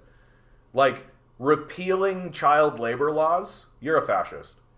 Like, you're a fascist. And I don't think there can be an argument mounted against that. That, like, if you're going to do fascist things and you're going to act like a fascist, then you're a fascist. And I don't know why we're pretending like there's anything else. Public ownership of all fossil fuel companies, mining and timber, lumber, use profits for UBI, social housing and more. Finally phase out industry to save climate. Yeah. Like, if you want to turn it into a climate conversation, I've been saying for almost a decade now, we need a full-scale war economy. We need to look at these private companies and say, your input is no longer relevant. We're not interested in hearing from you. We don't need your lobbyists. We know that you are frauds. Get out of the conversation. We are taking over, and this is what we're going to do. And if we don't mobilize our economy in that kind of a way, if we don't mobilize our economy in that kind of a way and actually build a war economy and fight the climate crisis as if it is an invading army, then we're going to be defeated. Like, we're going to be defeated by it. And by all accounts, it looks to me that the fascists are more than happy with that. That especially these boomer fascists, like, they don't care. They're going to be dead anyway. They don't care. Like, they just want to keep having sex with little girls on Jeffrey Epstein's island. That's all that's all they're interested in now. Yeah, keep it going. Most banks, water, utilities, electric, roads, rails. I mean, especially rail today, for God's sakes, what's going on with in Ohio is unbelievable. Yeah, carriers, Amazon, Google, Fox News. Yeah. No, mass privatization has obviously been a failure. Like, you can't run a society based on the principle, let chaos reign. You can't do it. That let the free market decide is not much different than like a necromantic death knight standing up and hissing, let chaos reign. Like, it's the same. And the result has been fairly obvious. That we can't get anything done. We can't even build basic infrastructure anymore. We can't even get enough people recruited into our military anymore. Like, if America is good at one thing, if America has claim to being good at one thing, it's military, right? That's the one thing that the Americans, like, the Americans fund their military more than the next 9 countries combined. They pour more resources into their military than anybody else by an enormous amount, and they can't recruit enough people. Like, this society has failed. We are simply waiting for the trigger event for the balkanization of America. That is what we are waiting for. Because people are beginning to realize the federal government will never respond to them. And so why are they paying for it? Like, what? Like, imagine if you were just like working your job, and let's say you had housing and all that kind of stuff, and I just walked up to you and I said, hey, give me 30% of your money. And you said, why would I do that? What do I get for that? And then I just punched you. And then I said, give me 30% of your money. And I just kept punching you until you did it. That's essentially what's happening to you. You're not getting anything for your taxes. Every time you look at the taxes that are taken off of your receipt and you look up at the federal government, just know that's worthless. You're getting nothing for it whatsoever. You're actually getting the opposite of something, which isn't actually nothing. You're getting a negative gain because the rest of the world looks at you like a fucking Nazi, because you are. You live in a Nazi society. Like, people who live in the rest of the world view America, the American flag and the Nazi swastika are the same. And they're right to do so. They're absolutely correct to do so, given how we've been acting. Christopher De Silva, how you doing, bud? Hey, John, how do you feel about throwing people in jail? Do you think we need major changes to the justice system, like reform programs? Or are you a firm believer in incarceration? I am not really a believer in incarceration for citizenry. I do think that the owners of the fossil fuel industry should be buried in holes and forgotten about. I definitely believe in incarceration for those guys. I think that if you are funding a disinformation campaign to lie to people about the largest existential threat that exists in our society, that you should be tried as a war criminal and hung. I 100% believe that for those guys. But for regular citizens, for like normal everyday like thievery or thuggery or any of that kind of stuff, I'm not sold on the idea that incarceration is not necessary. And I certainly don't believe in the idea of like, we gotta lock these guys away and really show them who's boss. Like, that's obviously a failure. That people are committing crimes and people are doing things that are socially unacceptable because they are in an environment that demands it of them. That people who are robbing banks or doing theft, right? Well, they're desperate, right? People who are selling drugs, they're desperate. Like, there's a lot of desperation. Desperation will lead people to do all kinds of things.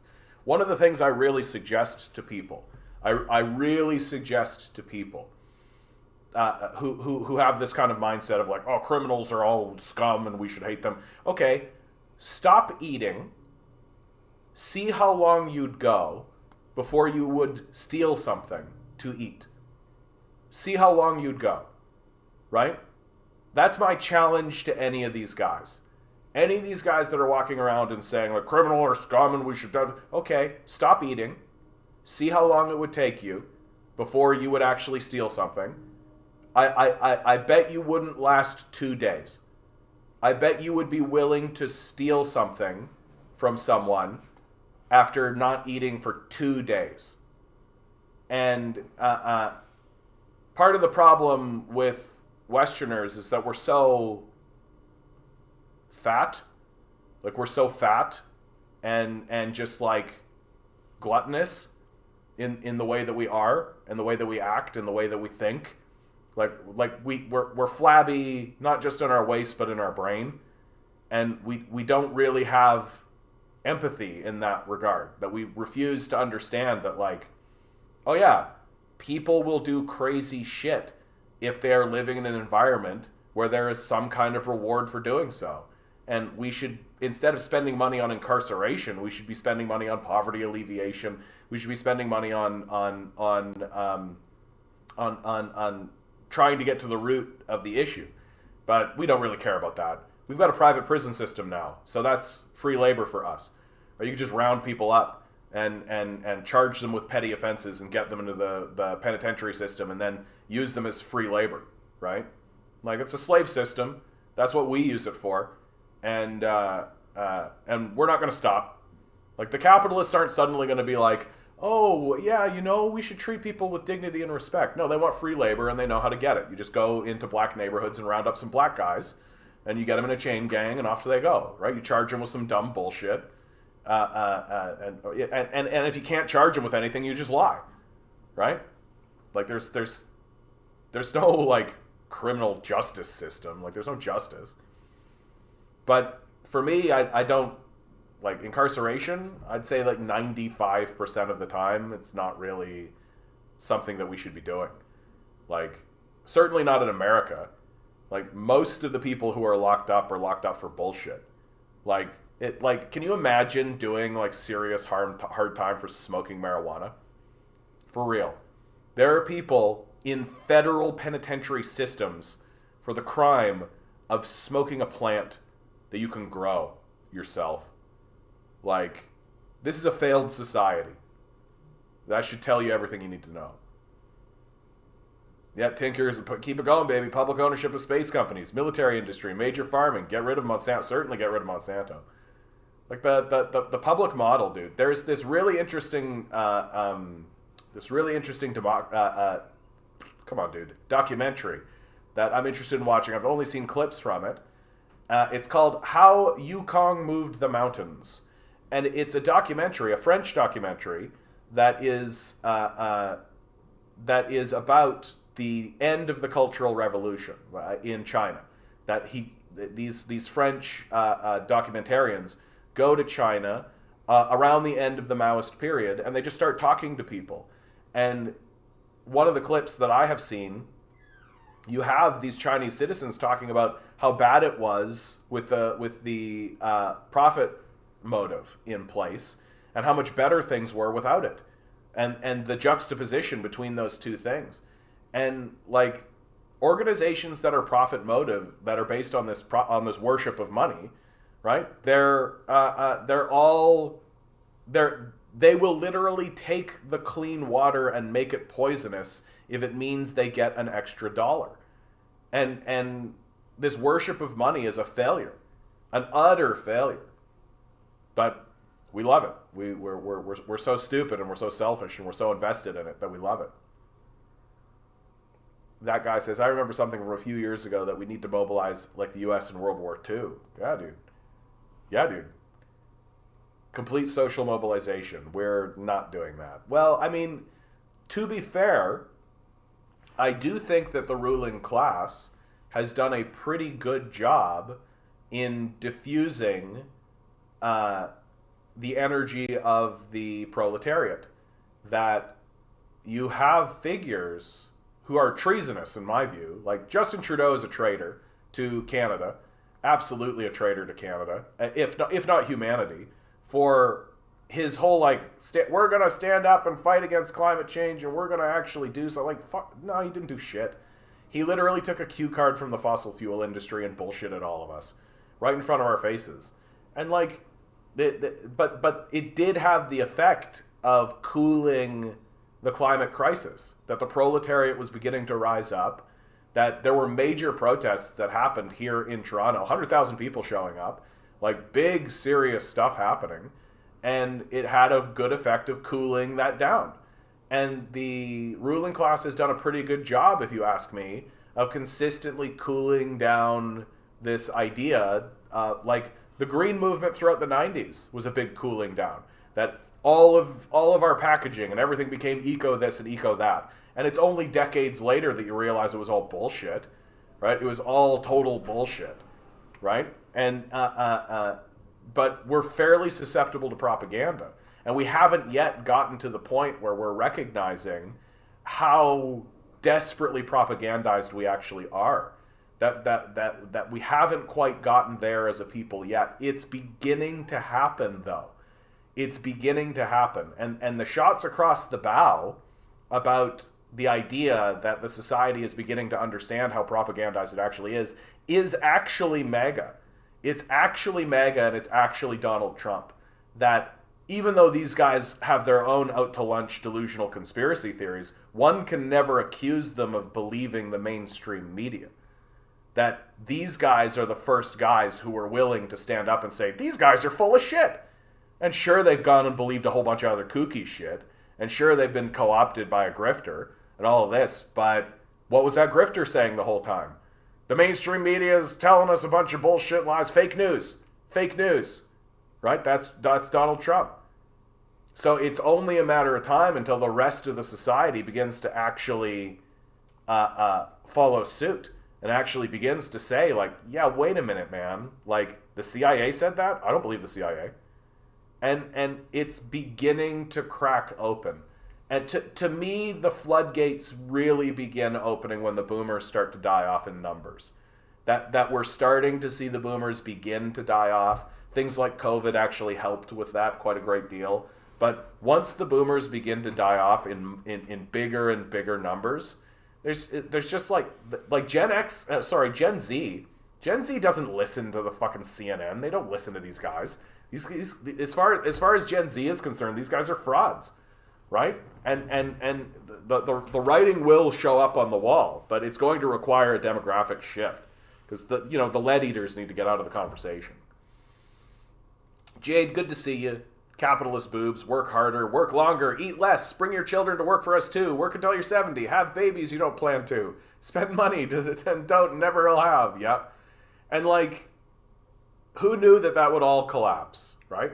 I really do feel like what we are seeing right now is like a boomer hysteria. That the boomers have gotten to be like in that grandparent age, and the society is not actually working. Like, they're looking at their kids and they're seeing their kids fail. And so the solution that they can, so they've got to come up with narratives that are not, this is our fault, right? Like, that's the one thing that the boomers can never actually do. They can never actually look out into the world and acknowledge that what is happening is their fault. That they've got to project blame on someone else.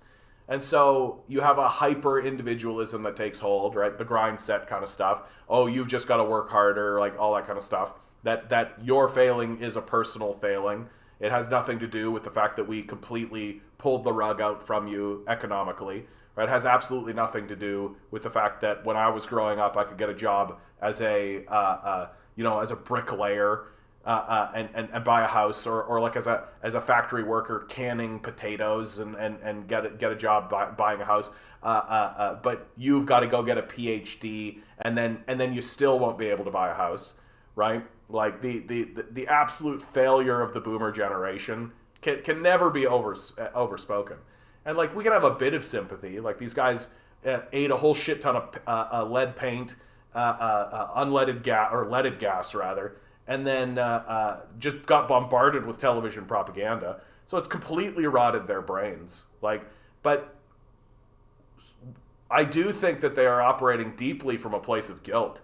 That, like, you take a look at the CRT struggle that's going on, and in the States, and I genuinely think that the reason why that's gained so much momentum is because you have these boomers who are like, oh, I do not want my grandchildren knowing how I acted during the civil rights movement.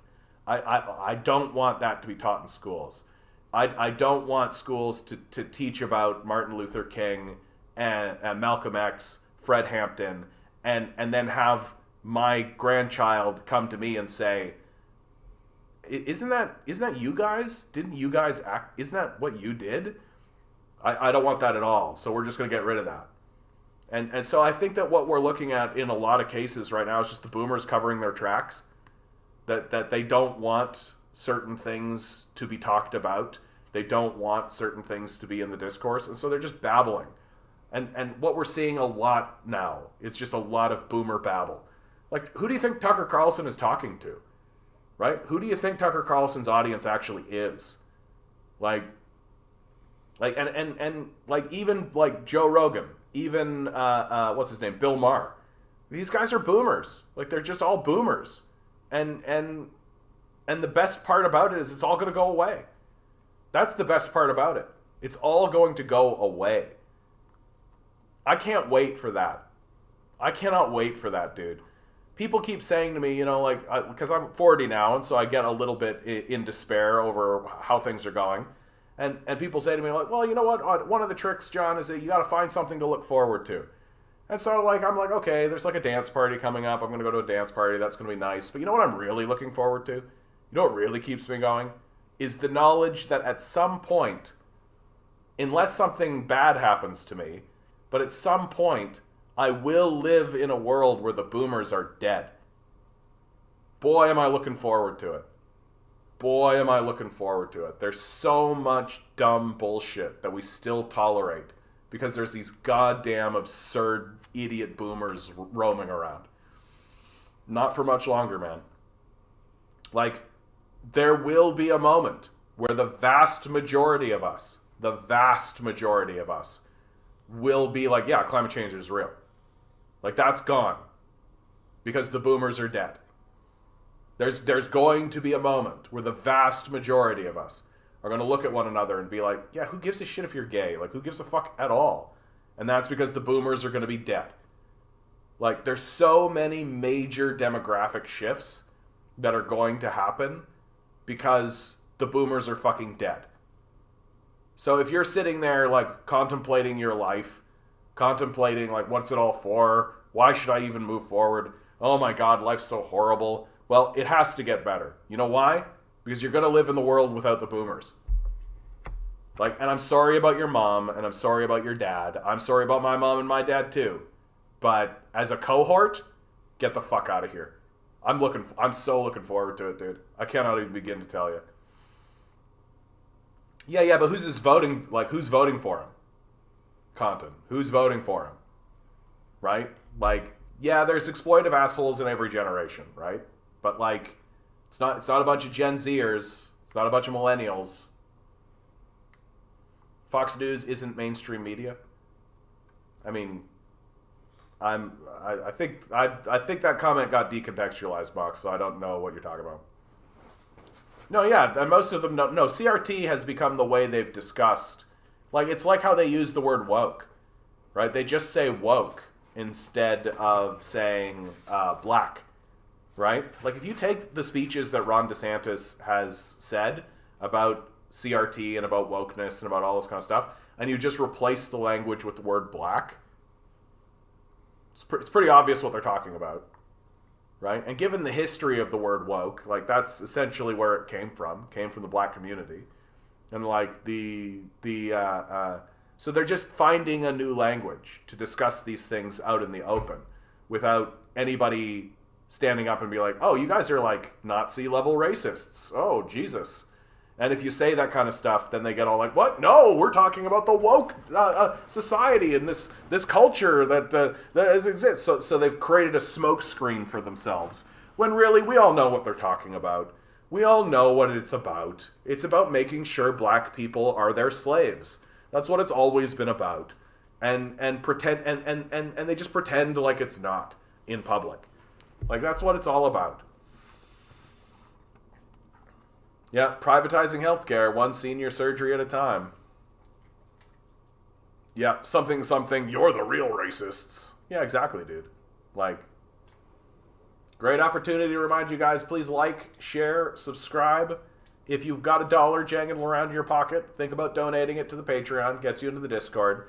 If you're donating only $1 or $2, maybe make it 2 or 3, right? Think about upping your donation.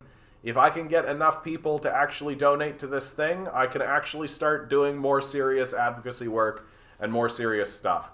That the choice for me is to either continue working as a barista under capitalism or to do this. And I would much rather do this. I would much rather be an advocate for things like poverty, disability. So please consider donating to the Patreon. Hope you're all doing well. Do I dare look at the TikTok? Do I dare? Yeah, Ronnie McNutt. Hey, I just stumbled on your channel. I think you're pretty awesome. Otto here. Oh, well, that's kind of you to say, bud. And Judas, if you come over to YouTube, it's in the description. If you come over to YouTube, you can have a more serious conversation with me if that's what you're into, okay, bud? I don't really talk to TikTok that often because I get a lot of this, like, Ronnie McNutt dumb shit and a lot of Nazis, basically. So if you want to have a more serious conversation, you come on over to YouTube. That's a very kind thing of you to say, bud. I appreciate it. Hey, there you go. I'm happy I looked over at TikTok for once. That's nice. Adam McPherson says, want to see a short, funny clip of an anti-woker not being able to define what woke is? It just came up on Twitterverse. Maybe not a clip. I don't care to play clips too much. I gotta get better infrastructure for this kind of thing, dude. I'm just so fucking overwhelmed all the time. I got a thing up here. Revealed the U.S. is averaging one chemical accident every 2 days. Guardian analysis of data in light of Ohio train derailment shows accidental releases are happening consistently. And if you and for those of you on TikTok, I've got a map here, and the map is literally a map of the United States with a disaster or with a little icon for every disaster, and it's literally everywhere. There's the icons just covering the screen. That the only places where there are not icons is like New Mexico and Wyoming and Utah. Every other state has at least one, and on the east, of the United States, some of these states have dozens. Like dozens. It's incredible. It's incredible. Generation Y me, exactly. Quote unquote accidental. Yeah, exactly. Like, the people who are ruling us are psychopaths.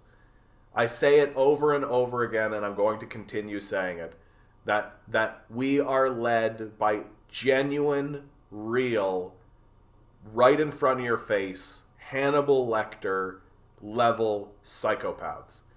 And we can't actually have a genuine conversation about this. Quan Dotavius Jinglebottom DeMarcus King Jr. the third. Wow, dude. That is a beautiful, beautiful name. I'm going to read that again because I love that name so much. Quan Dontavius Jinglebottom DeMarcus King Jr. the third. That's very nice, dude. Name 10 thriving communist countries. Well, I mean, that's a difficult one, bud, because once you know the history of communism, like once you study the history of communism, you realize that the reason why most nations that have tried to be communist are not thriving is because of the American empire, and that the American empire will outright invade countries and destroy them. So the one that leaps to mind is Libya. That Libya was, under Gaddafi, Libya had formed a bloodless coup, basically walked up to the monarch and said, "You're not in charge anymore, dude." And the guy was like, "Yeah, you're right, dude." And Gaddafi became the leader. And using Marxian principles, Libya became the strongest economy on the continent. That Gaddafi famously said, "I'm not going to give my own father a house until every Libyan is housed," and then celebrated the day that he was able to give his father a house. And the American empire invaded Libya and destroyed it, publicly executed Gaddafi, and destroyed it so thoroughly that they erected open-air slave trade in Libya. So that's the kind of stuff that the American empire does. That the Vietnam War was explicitly based. The bombing of Vietnam, Laos, and Cambodia was explicitly stated that the American empire said it out loud in front of us constantly, that it was to staunch the spread of communism. That the invasion of Korea and the destruction of Korea and splitting it into South and North Korea, and then the full-scale, wholesale destruction of North Korea. So this is what the United States empire is willing to do to stop communist societies from existing. But with that in mind, there have been pretty obvious successes. That the Soviet Union, I was just talking about it, the Soviet Union was an unequivocal success. It was able to transition from a literal monarchy, feudal country, into an industrialized community that was able to defeat the Nazis, first people into space. Right? These are objective successes. Right? To pretend like the Soviet Union was not a communist success requires a very, very closed mind. You've got to basically just stop thinking. Now, the history of communism, of course, continues forward, and the Soviet Union does not persist, and we can talk about why that's the case. But if you want to see the modern day success, the absolute overwhelming success of a focus on communism and the communist project, you want to take a look at China. China is absolutely overwhelming us as a society and is absolutely claiming the center stage. And as I talk about China right now, I want to do it. It's been a while since I've done a walkabout. Good opportunity to say like the channel, guys. Like, share, subscribe. And this is the one I've been thinking about the most, so I'd like to go into Chongqing. I really love this city, man. This is absolutely incredible. Just an absolutely beautiful city that simply did not exist. Simply was not here in this way. And so, in your opinion, communism only works in a small society, like around 2 to 1,000 people. Well, I would say that the successes that Chinese communism has been having should convince you otherwise. China's a country of over 1 billion people. It's ruled by the Chinese Communist Party and has been since the revolution under Mao. That there's, of course, debates that occur, and people are like, well, what is this communism? Like, what is or is not communism? China itself calls itself socialism with Chinese characteristics, trying to move forward towards communism. And I gotta tell you, DeMarcus, what you just said here was probably the smartest thing you can say. And I need you to really understand that, okay? You just said, I don't know anything about these communist capitalism stuff as I live in a farm with my wife. The simple act of admitting to people that you don't know is the smartest thing that you can do. As I've gotten on in this life, I've really realized that the dumbest people I talk to are the people who are dead convinced that they know something about a subject that they obviously don't know the first thing about. And if you are willing to stand up and simply say, I don't know, then that puts you head and shoulders ahead of most people. So I want to thank you for saying that, because that to me is a sign of wisdom, in my view, to be able to say, I don't know. And so I do respect, of course, and you've got to respect that we live in a highly propagandized society, and one that's heavily invested in demonizing communism, because communism is the antagonist of capitalism. Because fundamentally, what communism says is it acknowledges the core of the structure of capitalism, that there are people who own the means of production, who own the factories, who own the capacity to create things, and there are people who have to work for those people, who own nothing except their own labor. And this creates in the society a natural antagonism, the antagonism that exists between the owners and the owned, what traditionally has been called the proletariat versus the bourgeoisie, but what I call just simply the owners and the owned.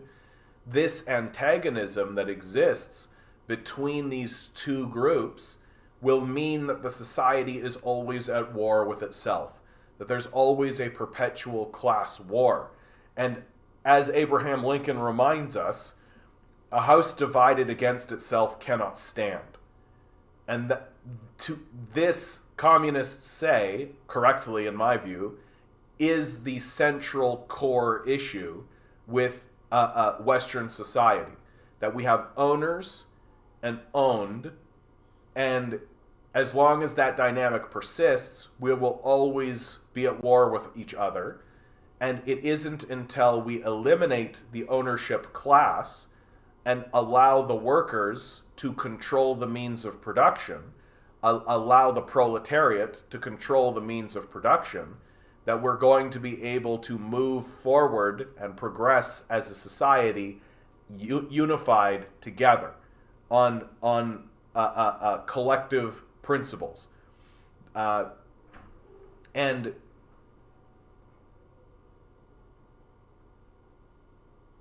so a very simple idea, because with a little knowledge of this, I just assume capitalism is better as my friend's family from commie countries, and they're much happier in the USA now. Well, what can often happen to Marcus, especially right now, right? Like, I don't call myself a post-communist. I'm a communist. And lots of the people that you'll end up talking to about quote-unquote communist countries are coming from countries that were collapsing because of the fall of the Soviet Union. And so I don't call myself a post-communist. I call myself a communist, because communism builds up societies. That if the things that were happening in China today were happening in your country or your state, you would think that communism is the greatest thing that was ever invented. Like, you would think it's the greatest ever. And the reason why the capitalists are so attracted to the idea of lying to you about what communism is and how it actually operates is because the central thesis of communism is to remove the means of production from them, is to depower the capitalist class and to eliminate the capitalist class entirely for the benefit of the working class. And so, of course, they're going to lie to you about what capitalism is. And basing your opinion of a collapsing society, basing your opinion of communism on a collapsing society and an abandoned project, like post the Soviet, like post Stalin, the project of communism is abandoned pretty explicitly. And you can take the more sympathetic view, as I tend to, and say that the abandonment of the project of communism occurs because a morally depleted people and a traumatized post-World War II people, remembering that the Soviets experienced 26 million deaths, 26 million murders by the Nazis, and this traumatized people decided to move away from the communist project to ameliorate themselves with the West, who had just invaded them. So their position becomes, we're not going to stand against the West. We're going to try to join the West. And we're going to try to join the West so that they'll stop invading us. Right? But we can't do that if we're going to keep pounding on this communist idea. So in many ways, I like to say that the Soviets won World War II, but fascism won. And or how did I say that? The Soviets defeated the Nazis, but fascism defeated the Soviets. And perhaps as we move forward, there might be a move back towards communism as the Chinese project clearly takes root, clearly takes hold, and begins to continue its spread, its successful spread, the way that it has. But only time will tell. The whole world is just messed up, to be honest, just waiting for world peace, and then everyone is happy. Unfortunately, people are naturally hostile and selfish towards others. See, I actually disagree with this idea. This is a very... There's a concept called capitalist realism, right? That the idea that capitalism is the end of history and this is just how people are. And one of the defenses of... So, for example, what capitalists will always do is if something bad happens in a communist country or a socialist country, then that's the fault of communism. That's the fault of socialism. But if something bad happens in a capitalist country, they say, well, people are just naturally hostile and selfish, right? So the reason why people act with hostility to one another and selfishly towards one another is because we live in a structure that makes us combatants against one another. We are at war with one another constantly. We are fighting over jobs. We are fighting over resources, which are largely hoarded by the capitalist death cult. And so we are rewarded in many ways for acting with hostility towards one another and selfishness, to be self-interested, because the structure of capitalism insists that everyone act selfishly and be hostile, that we are in a war with one another. This is what the communists are constantly pointing out about the capitalist structure, that we are competing constantly. And the capitalists attempt to justify this by saying, competition breeds innovation. So sure, this competition is difficult and tough, but it's for the best. It's for the greater good, even though there's literally no evidence of this being the case. And this position that comes out, I feel, is very normal for people to have, but is only borne out because we don't actually have a perspective of other countries that are not living under these capitalist models. That we say, well, people are just naturally this way. And my response is, well, no, that the system that we have enforces it. And even if people are naturally that way, then why are we insisting that the structure and the system that we have augment that and make that even worse instead of trying to move against it? Like, the whole point of passing laws, the whole purpose of passing any laws whatsoever is to say, well, human beings act this way, but we're going to say that they can't, right? Like, we pass laws that say don't murder. It's like, okay, well, but it's natural for people to murder, so we should, what, we should have a free market of murder? Well, we say no to that. And we erect entire institutions to say that we're not going to tolerate that. And so I take a look at that, and I think that it's no different. Like, we should not be tolerating homelessness. We should simply not be tolerating homelessness at all. And if the solution to ameliorating homelessness is a collapse of the housing market or is a removal of power from capitalists, then we should do it. Because homelessness is, by its very definition, an abomination. It's not a personal failing, right? It's a systemic issue that stems from the structure of capital itself, and we should do away with it. And I think from what I've heard, both have pros and cons overall. Time will tell which is superior. I mean, I'm more or less of the opinion that the pros of communism the pros of capitalism are very dim indeed. That anytime anybody tries to tell me a pro of capitalism, there's always a dark underbelly to it. So pro-capitalists will come in and say something along the lines of, well, capitalism has created more prosperity than any other system in the history of the world, right? To which my response is, well, no, capitalism didn't create that prosperity. It transferred that prosperity. That it went to Africa and opened up a slave trade. That it went to South America and enslaved the people there and stole the resources there. It literally murdered the First Nations people, including entire civilizations like the Inca and the Aztecs and the Mayans, and stole their gold and transferred it into their own coffers. You can go into any European museum and see the process of this theft of Western capitalism. So it's not that capitalism is generating prosperity for its own citizens. It's that it transferred the prosperity of other nations into their own coffers through force of war. That when we talk about what is it that capitalists are innovating, capitalists are innovating more and more egregious ways to rob people. It's like telling me the best way to organize your society is by robbing trains. And it's no way to organize anything at all. We've just created perpetual enemies for ourselves, which are beginning to come together and isolate us.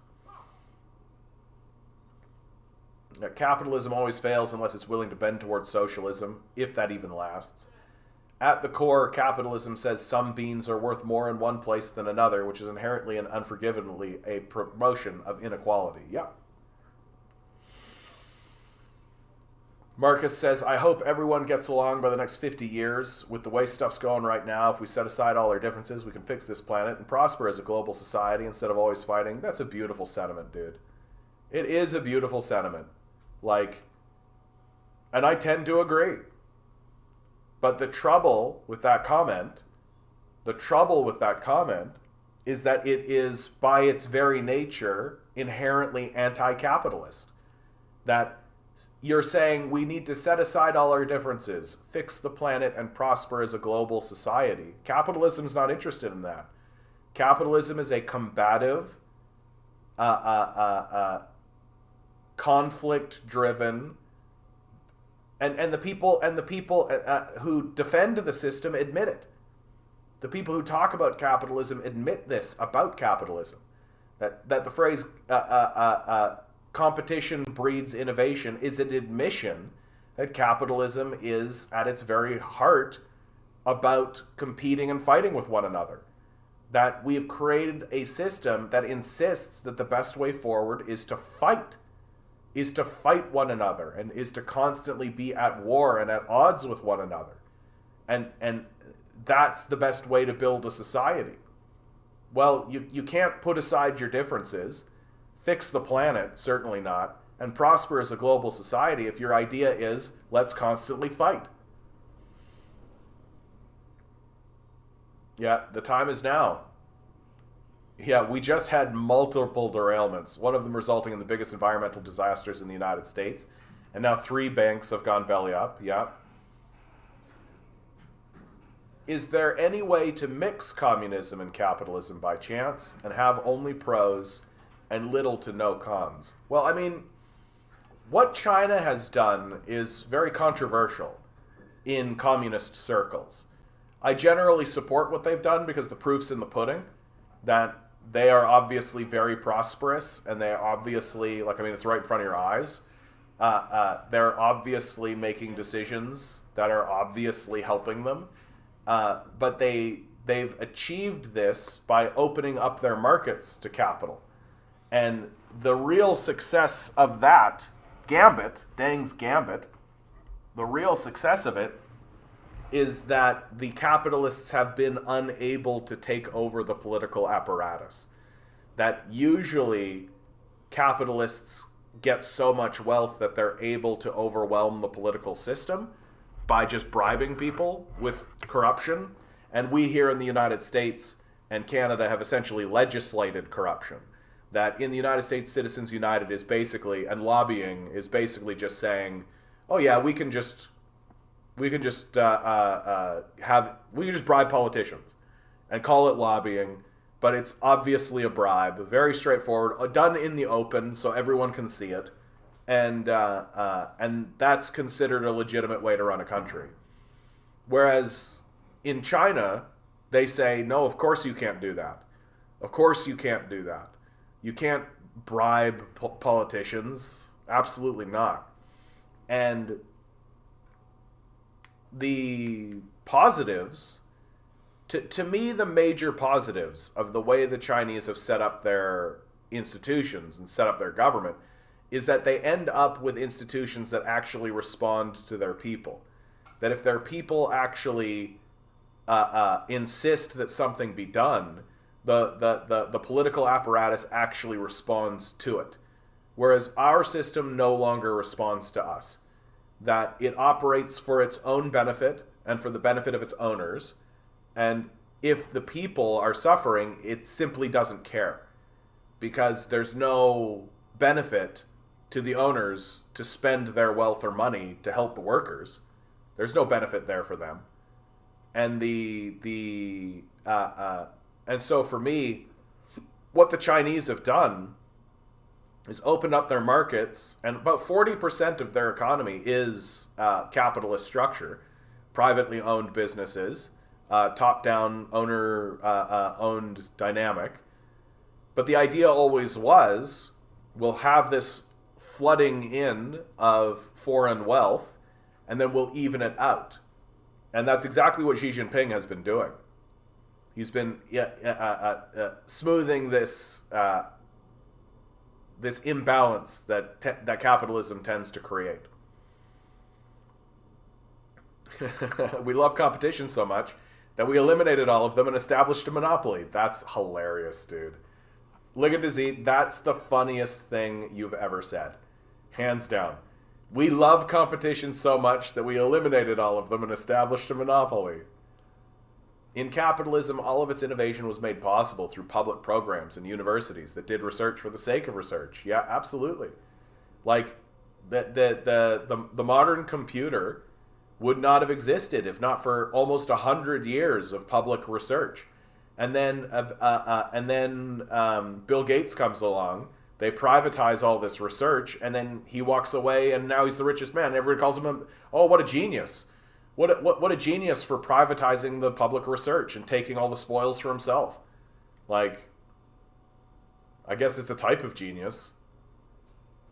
Yeah, the smartphone came from Lego snapping pieces of publicly funded technology into handheld computer, yeah. The world is strange. I wonder if there's alien societies that are advanced like us that also deal with this stuff. I mean, I feel like we will never get to be a spacefaring people based on capitalist principles. I don't believe... Like, it makes for nice science fiction to have, like, Dune and, like, the Atreides and all that shit. Like, it makes for nice science fiction. But I genuinely believe that we will never attain space exploration in any serious way based on the principles of capitalism. That space is an unforgiving place. It does not tolerate this childish behavior. And the kind of underhanded Machiavellian scumbaggery that comes out of capitalist profiteering will absolutely blow apart any initiative to attain any kind of serious space exploration. Like, we will never have space stations that function properly for any length of time. We will never have moon bases. We will never have, like, cities. Like, that will not happen. Space is unrelenting and will not tolerate this bullshit. That it's one thing to try to destroy our own ecosystem and to try to, like, lob bombs at one another, right, on this planet. Like, that's one thing. Do that shit up in space, you're all fucked. You're all fucked. Jade says capitalism. Yeah, the best will make the best when they earn the most. It'll work. Oh, yeah. The best will make the best when they earn the most. It'll work. 2023. Oh, everyone thought they were the best and eventually figured out manipulation and exploitation earns the most. Yeah. That's what it comes down to. And it's not even manipulation and exploitation. Like, what we are experiencing is a financialization. That it's not even like the person who makes the best stuff. It's literally like money and market manipulation at this point. Just taking the money that we all worship and just fucking with it. Like, that's what it is. That it's not even about building anything or building infrastructure or making something cool or anything like that. It's literally about just like, well, if we put this quantile in this coefficient over here, it spits out this formula that doubles the profit over 10-year integer. Like, it's gamifying money because the point is to make money. It's not about making anything. It's not about making infrastructure. It's not about building anything. It's not about creating systems. It's not about manifesting anything material into the world that actually matters to any meaningful way. It's not about changing the world in any kind of beneficial or real way. It's just about getting more dollars. It's just about number go up. And if it's just about number go up, well, then you can create like mathematical models and have an AI that manipulates markets in order to make number go up. And number go up equal good. And so as long as number go up, then who cares if the result is that you're poisoning your water supply? Who cares if the result is that you're destroying your ecosystem? Who cares about any of that kind of stuff? That doesn't matter because number goes up. Because number goes up is what matters, right? Forget about food that you can eat that doesn't make you fat. Forget about not getting poisoned by your air. Like, forget about any of that. That doesn't matter. Number go up. And we're dim-witted enough to believe it. I don't know what it will amount to, but whatever. I learned about improving work without just unionizing. Unionizing would obviously be better, but maybe we can just get something almost as cool in lieu of it. Good opportunity to just say like the stream, guys. Like the stream. If you've got $1 jangling around your pocket, maybe think about donating it. My Patreon is in the description. I'm trying to get, if I can get 400 people to donate $5, then I can start doing this full time. And that's my goal. My goal is to be able to start doing this full time. That right now I'm doing this part time while I'm simultaneously working not a full time job, but almost a full time job. And I would really like to be able to start doing this full time. And I think it would be to your benefit to have someone like me doing this kind of thing full time, because I would fucking start showing up at, like, every single Monday, there is an executive council meeting at the Toronto City Council, and I would like to go down there and confront these psychopaths for abandoning us the way that they're abandoning us, right? Imagine me talking to the mayor every Monday. That's sort of the kind of shit that I would like to start doing. I'd like to start building political force in our society, but I can't do that if I spend most of my time working for worthless capitalists doing jobs that are pointless, right? So please consider donating. Patreon's in the description. Doorknob says, Doorknob, don't know if I've ever seen you here before, bud. I hope you're here to be beautiful. I like your name. Very, very, very, very evocative. At least socialism works at least somewhat decently. Poland is socialist and they tend to be considered pretty successful. But communism is pretty bad in practice compared to on paper. I mean, you can look at it with your own eyes, bud. And socialism, as far as the communists are concerned, socialism is the process of transfer from capitalism to communism. That the role that socialism plays is a transitory one. That if you're not constantly moving towards communism, if you're not constantly moving towards communism away from capitalism through the process of socialism, then you're in retrograde. Because capitalist forces will always attempt to regress the society back towards capitalism, and then eventually capitalism will ultimately collapse itself back into feudalism. That the process of achieving communism is socialism, and if you gain something in your society through what you consider to be socialist methods, but then don't double down on that and continue moving away from capitalism, then it is only a matter of time until the capitalists will regress your society. You can see that right now here in the province of Ontario, with Doug Ford attempting to pass Bill 60. And Bill 60 is an overt attempt to privatize the healthcare system here in Ontario. And the fact that it's happening without opposition from the Liberals or the NDP tells you that we've been abandoned. Like, we've been abandoned. It's absolutely the case. Same as people, we are destroying ourselves, yeah. Flying in space is being bombarded 24/7 with radioactive space waves. Well, and, like, if you have a fight in space, like, it takes almost nothing. It takes almost nothing to destroy you. Like, you're not just getting buffeted by waves and shit. You're not just getting blown about by air currents. Like, if a single loose screw comes and hits your vessel, you're probably fucking dead. Like, so if you take a look at the history of space flights, like, every single time there's a failure, the reason why there's a failure is, like, there was condensation in one of the CO2 tanks, or one of the O2 tanks. Like, it's the smallest scale shit that will blow your stuff up. And capitalism, like, you think about, like, we've got trains derailing all over America right now. We've got chemical spills all over America. You think we're gonna have successful space flight with these capitalists constantly being like, yeah, we got to cut corners. Cut corners. We just cut corners. Yeah, you're going to shoot rockets into space and they're going to blow up. Right? Because you're cutting corners. Eric says, I once watched a debate where David Graeber argued that we stagnated in technology because of the privatization of the market. Yeah, absolutely. That capitalism has no incentive to do research and development. That research and development is a sunk cost, right? Research and development requires money. It requires capital.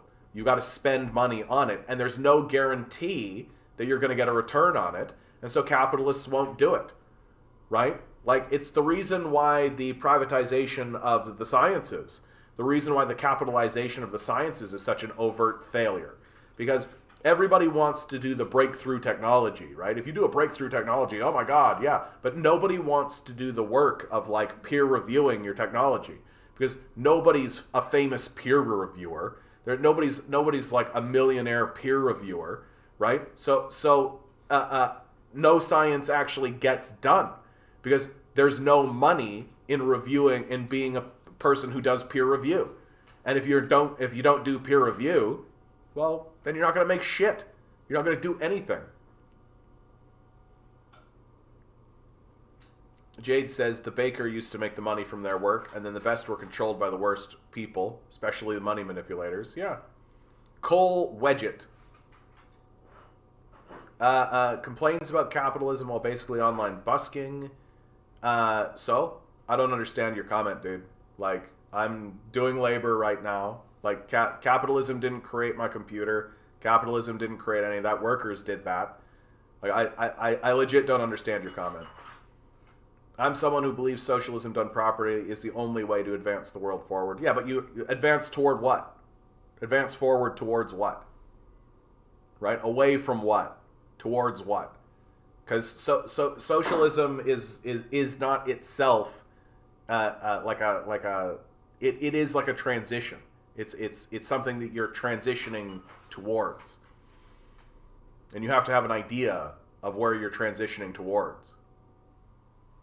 Cook, are you writing yet? We need accessible socialism, communist education material. I'm trying to introduce basic principles to my 9-year-old. Not a lot of easy to digest stuff out there. Can I tell you, Cook? Richard Wolff with 2 F's has a very easy, I think even your 9-year-old could comprehend it, is a very easy introduction to socialism that I think is literally just like Socialism for Dummies. But look up Richard Wolff and just look up introductory Richard Wolff book. You're gonna find it. He's a Marxist economist, right at the forefront in the Marxist community. He's very well respected. Not everybody, of course, agrees with everything he says, but welcome to leftist discourse. But he is extremely well respected, and so that would be my suggestion for you. And I hope that you're doing well out there and trying to get your 9-year-old. I'm glad to hear that you're getting your 9-year-old spruced up on this, because we've got to start really educating our youth in this shit, like really educating them. Anyways, I'm going to go work. I'm glad that you were here, DeMarcus. You were a wonderful time, bud. Really, and I'm trying to tune into more streams. I look forward to talking to you, bud. Cole, capitalism will be the reason we can afford to have UBI. Nope, that's workers again. You keep claiming that capitalists and capitalism has something to do with what workers are responsible for doing. That what capitalism does is that it exploits workers and takes their labor from them. That us getting something like a UBI is literally taking the hoarded capital from the capitalist class away from them that was hoarded from the workers in the first place, and giving it back to the very people who generated it in the first place. It has nothing to do with capitalism. It has everything to do with worker exploitation. Nobody cried about the milkman when grocery stores became a thing. I mean, the milkman probably did. All it does is allow for people to choose private healthcare should they want it. Yikes. Like, you want to pay 10 times the amount for healthcare, you go right ahead. That's pretty dim, dude. Like, privatized healthcare is a disaster. It's a disaster across the board. Like, it's a disaster across the board. Every single privatized healthcare system, you end up spending between like 5 to 10 times more for healthcare, and you get worse services. Like, it's so obviously a grift at this point that to make the claim that it's anything other than a grift is just sort of telling me that you're a dupe, frankly. I get the argument about why they would take workers from the private system because of higher wages, but if you work in a rural area, I think your mind would change. Like, I don't know what to tell you here, bud. Private healthcare systems will literally bankrupt people, allow people to die, throw them out onto the streets in poverty. It will literally watch parents watch their children die while they can't afford to pay for basic medicines. Like, you defending a private healthcare system right now, I think is completely reprehensible. Like, I think it's completely reprehensible. And your statement here, the hospital in the NDP area for almost 49 years constantly has the ER closed because they need nurses. Right. Because the capitalists such as Doug Ford, right, they have been purposefully and systematically defunding these systems. That there's no nurses? I can't imagine why. We're doing everything we can to drive nurses out of the system. We're doing everything we can. This is a classic capitalist grift that you are absolutely falling for, hook, line, and sinker. That step one, take a perfectly functioning system and defund it. Defund the system. Systematically defund it over time so that it no longer works, right? Because if you defund something, it stops working. And once you defund it, point at it and say, oh, the government, it can't do anything right. And a bunch of gullible people will go, oh, that's right, the government's not doing it. And then the solution, we should privatize it. And then you end up spending 10 times as much for worse service while falling for this obvious grift that is a capitalist 101 playbook. It's their go-to. They do it all the time, constantly, over and over and over and over and over again, and you're just falling for it. Diego, good to see you, bud.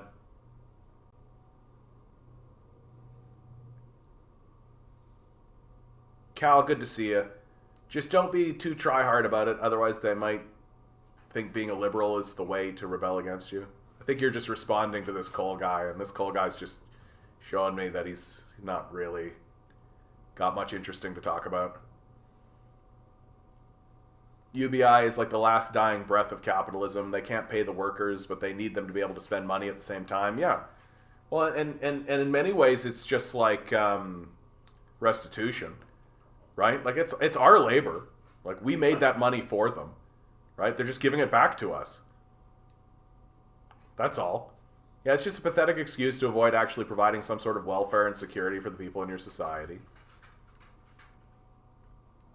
See, like Cole, dude, like if we have private healthcare on the side, it will only allow rich people to buy their healthcare while making it easier for us to make it through. Yikes. Like, you can look at the United States and see that that's objectively false. Like, yikes, bud. I don't know what to tell you here, bud. Like, it's a big yikes from me. Like,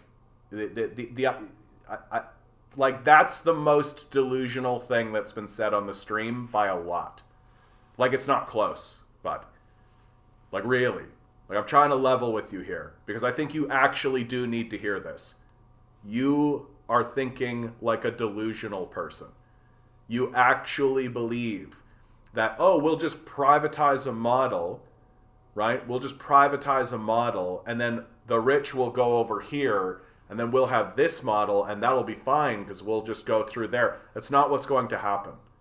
And you can objectively see that that is the case.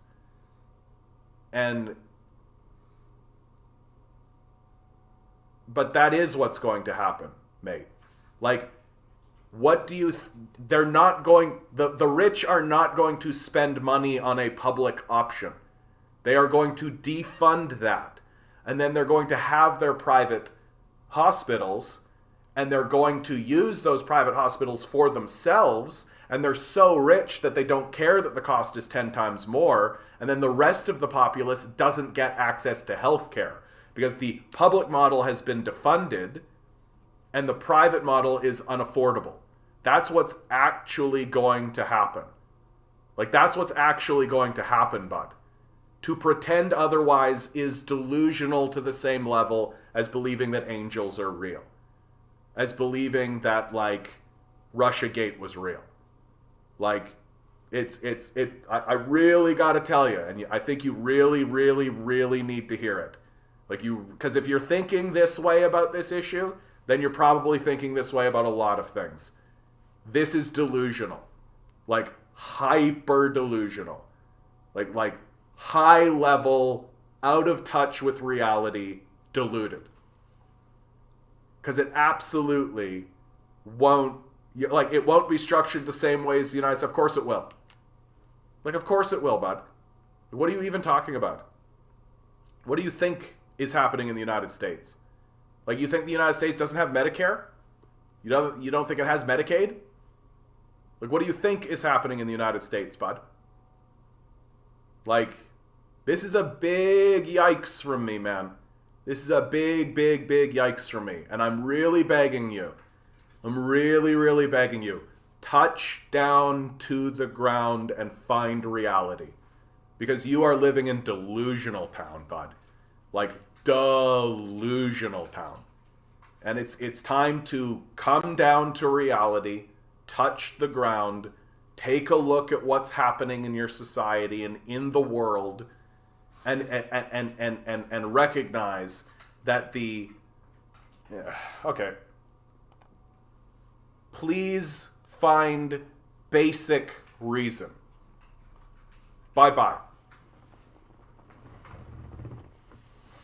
Like, read a book. Like, a book. I don't know what to tell you, bud. Holy cow. It's been a while since we've talked to somebody that delusional. Like, really, really believing that you can actually have a private healthcare system and have it, and while simultaneously having a successful public option. Like, as if the rich are going to pay for healthcare twice. Like, that's a big, big, big, big, big yikes. Yeah, Christ alive, as someone advocating for private healthcare and a system of public healthcare, they are unironically begging for annihilation. Absolutely. And then turning around and saying, I love this one. All you're doing is misunderstanding, says the delusional person who is out of touch with reality, because you're brain dead, lazy ideology. Yeah, you can't reason with these guys. Like, you cannot reason with that. Like, that is an out of touch, delusional person who needs to find reality.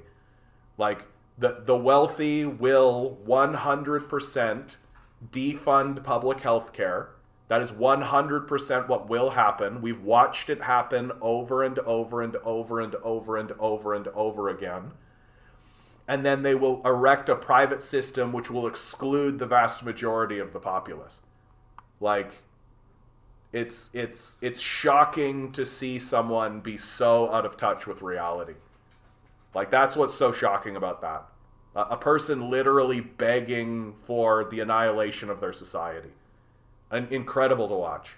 Just absolutely incredible. While simultaneously saying that, people who think everybody should have access to healthcare, those are the delusional people. Like, woof. Woof. Yeah, provide a poorly run public healthcare, allow a private option on the side. Wait time is too long in public care, then you will pay for private to save time, unless you can't, Cal. Unless you can't pay. That's the whole point of having a one-payer system. The entire point is that not everyone can pay. That's the entire fucking point. Like, this did not used to be a radical leftist idea. This was not even close to a radical idea at one point. There are people who cannot afford to pay for health care. My God. My God. Do those people just deserve to die? Is that the claim? Is that the argument? Am I talking to just a Nazi here? Is that who we're talking to? That if you slip and break your leg and can't afford the treatment, you should just have a fucked up leg for the rest of your life? Is this the argument that I'm seeing in front of me? Like, Jesus fucking Christ. Did the fucking lobbyists show up? Did the fucking lobbyists show up? Holy shit. Like, wow. Like, big, big wow. Yeah, the wealthy are not stewards of public interest. That is fatally insane, the shit I just read. Yeah, I'm right with you, Cotton Man. I'm right there with you, dude. Like, I'm blown away that there are people that are this out of touch with reality, who actually think that the privatization of the healthcare system, when we literally have models in the United States of privatization to look at and see how they fail, like obvious ones that are right in front of your face. But I mean, I just think that we're not interested in evidence. Like I really feel like let's tie this back in. Let's tie this right in to the what are the three pillars? The three pillars of the collapse of the society. Number one, the worship of stupidity. I cannot think of a stupider position to take than to say, oh, well, the rich people will privatize the system and then the public system will get better. What are you talking about? What are you talking about? Is there even a single example of that? Does that actually exist? Does that actually exist in the world, anywhere? Anywhere? Is there a single example of this happening where it actually works the way that the claim is made? And the answer is obviously no. But the point isn't about evidence. The point is about having a stupid idea and worshiping the stupid idea. And then the next step comes, oh, well, if they can't afford it, well, then they should suffer, which is Cal's position, apparently. Right? Well, if they can't afford it, they should just die. Right? So there's the worship of the individual. Right? Essentially fascism right in front of your face. And then, and it all comes down to what? The worship of money. That we value money more than human life. And we're literally having a conversation with somebody who literally thinks that it is perfectly fine for people to die in the streets of curable diseases in bankruptcy for money. Thank you, Cal. I appreciate that, bud. I appreciate that. I don't mean to give you heat, bud, but I'm not livid, but just like desperately concerned. Like desperately concerned. Like because you like here's something I think is absolutely true, dude. That if you have those kinds of delusional beliefs in your life, then you're doing other things that are just as delusional. That you are saying other things that are just as delusional, and you are acting just as badly to people around you. That you're losing friends, that you are alienating people, that you are in an argument with someone right now who is extremely, extremely, extremely right, while you are delusional. And I think I keep using the word delusional because it's the only thing that makes any sense to me. Like that was delusion, what we just watched. Like somebody just came in here and tried to argue that Jesus Christ is coming back tomorrow. That kind of delusion. And it's wild to watch that kind of hyper delusion take control in the society.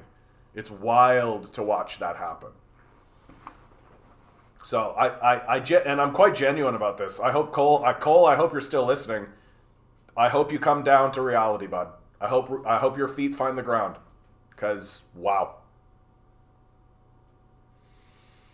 Yeah, Content, I swear to God, I've not been a dentist in decades. A single cleaning would now run me $700. Jesus fucking Christ, dude.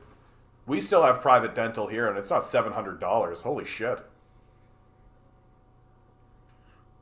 Cook, venture capitalism has started to enter our system in the United States. No better bellwether. It is intrinsically working against the common good. Yep. Like, the idea that a privatization of the system would somehow improve it. Like, I just think you just gotta be living in loony land. That's what's so shocking about what's happening here in Ontario. That Doug Ford is obviously trying to privatize the system.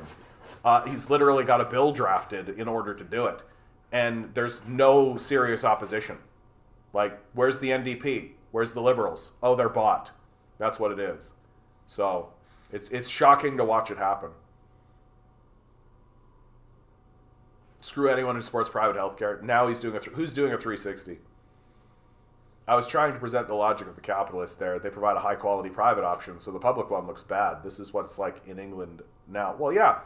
Like that's so you defund the public system. You instead of taxing the wealth away from the capitalist class and using it in your public system, you allow them to erect a private system. And of course, the private system is going to look better than the public one because it's where all the money is. Right? Like, and then you charge a premium.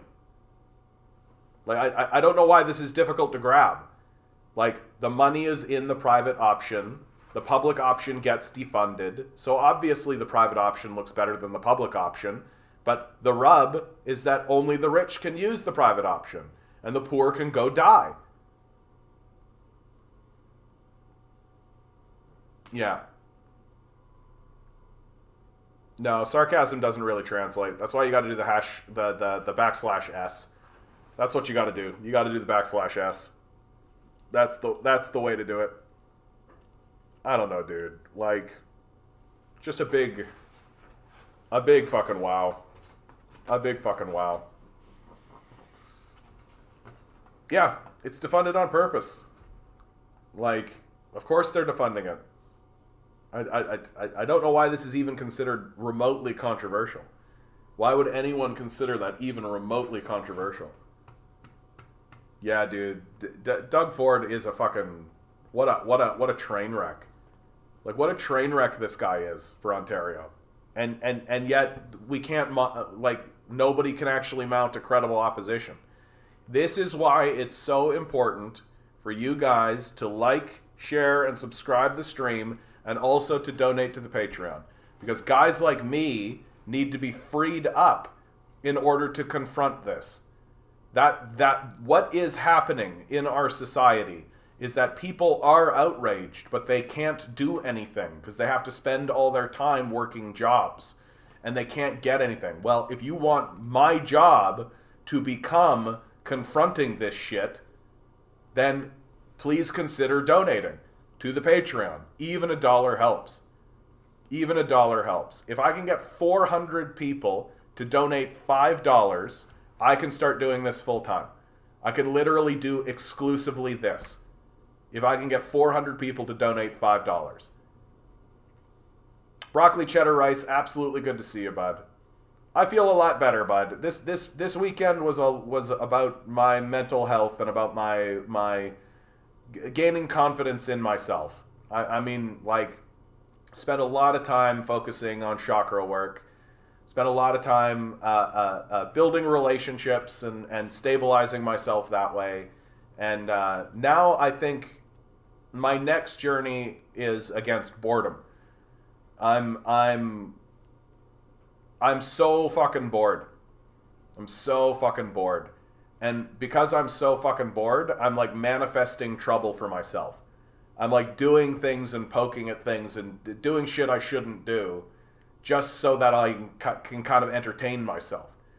And so I gotta get less bored.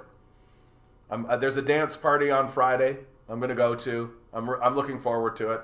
Go see some interesting shit. Maybe just fucking dance out some energy. That'll be nice. I definitely feel less sick. So there's that. Jade, he makes up bills off the top of his head. Our legal system is sad. I mean, like, if there's no credible opposition, like, he can basically do what he wants, right? Yeah, Andrea Horvath's $20 minimum wage in 2026 was a failure even during COVID. Yeah, that's why people wouldn't vote for Horvath. She was obviously a failure. Like, she wasn't even making good promises. Like, Doug Ford at least understands, like, just lie. Like, just lie. Right? Andrea Horvath's literally like, we're going to do a $20 minimum wage by 2026. Meanwhile, I bet if you do the math, I bet by the time we get to 2026, a $20 minimum wage will be worth like a $10 minimum wage. Like, the inflation is going to be so fucking ridiculous. Yeah, Compton, I refuse to believe that person was real. That clown had to be an agent. Yeah, I think he was just trolling. No, I think he was a real person. Yeah, I think I'm with Cal on this one. It's fun to imagine people are agents, but it's the sad reality that people actually believe this stuff with their whole heart. The propaganda has just worked well. Yeah, I think that's actually true. It pays to remember. It pays to remember, guys. There are huge segments of the population, who think that angels are real. Like, once you put that together, once you understand that, like, oh, there are people, like, if you think that there are angels that are watching over you and that they are real, then there's not really much of a limit to what you can believe. And we as a people, like, it's difficult to get mad at somebody like this because we are fairly delusional as a people. We're a heavily propagandized people. It's, yeah, Ford and Galen pretending like they talk to regular people is the most basic fake shit I've heard. Yeah, absolutely. But it works. Like, we're we're very stupid. We're a very stupid and gullible people. Like, if it and we're not interested in facts or reason or logic as a people. And we just saw, like, somebody who's definitely not interested in facts or reason or logic in the chat. Like, that, and that I actually think is more common than you'd like to think. Yeah, if you think about it, we really are in a zombie apocalypse. We're surrounded by these ghouls. Yeah, dude. Absolutely. Like, a guy like Doug Ford, like, he's just like a grotesque, fat, like, zombie ghoul, right? Like, just like a lesser demon. Just folks.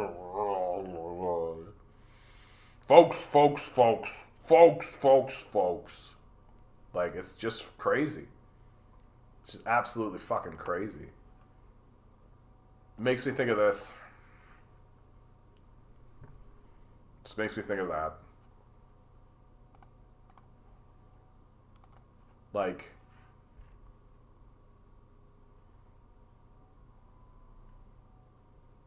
I think the most shocking part about what's happening in today's society is that it's the people walking around clutching Bibles that are literally saying we should abandon huge segments of the population. Maybe being a zombie will help save the earth. Oh yeah, it's like being a mushroom, right? You're just like decomposing, right? You're like you're going in and you're cleansing the earth of all the humans and then decomposing everybody, right? So it's a nice little recycle. Like,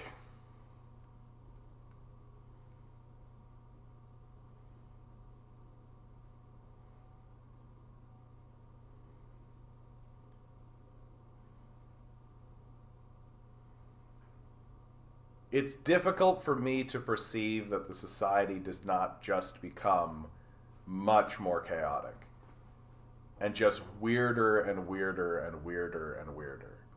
It's very difficult for me to... There's a fellow who I listen to from time to time. Back in the 60s, he was a big LSD guy, Terrence McKenna. And he made the prediction that as we move forward, things are just going to get stranger and stranger and stranger, and it's going to happen faster and faster and faster. And that there's not going to be a limit to the strangeness. When he comes to save, it'll be the Jesus loves you, will save you people he's coming for. Like, you guys have heard me talk about this on the stream a lot. Like, I don't know who these Christians are. I don't know if I've ever met one. Like, it's pretty shocking that it's the Christians that are the most vocal about the abandonment of the society. Literally their guy is walking around saying, give your money to the poor, love your neighbor as yourself, and the supposed followers are all walking around talking about how you got to grind set and abandon everybody around you. Yeah, funny thing is Americans believe there's very little fascists in Canada, yeah. What's with Ontario producing these comic book villains? The Ford brothers, Jordan Peterson. I thought this is our job. I thought this is our job in the U.S. No, they're all comic book villains, dude. Like, that's what capitalism is doing. It's just, like, generating these grotesque figures. And it's across the board, right? It's happening here in Canada. It's happening across the EU. It's happening in America. It's happening in Australia. It's happening all over.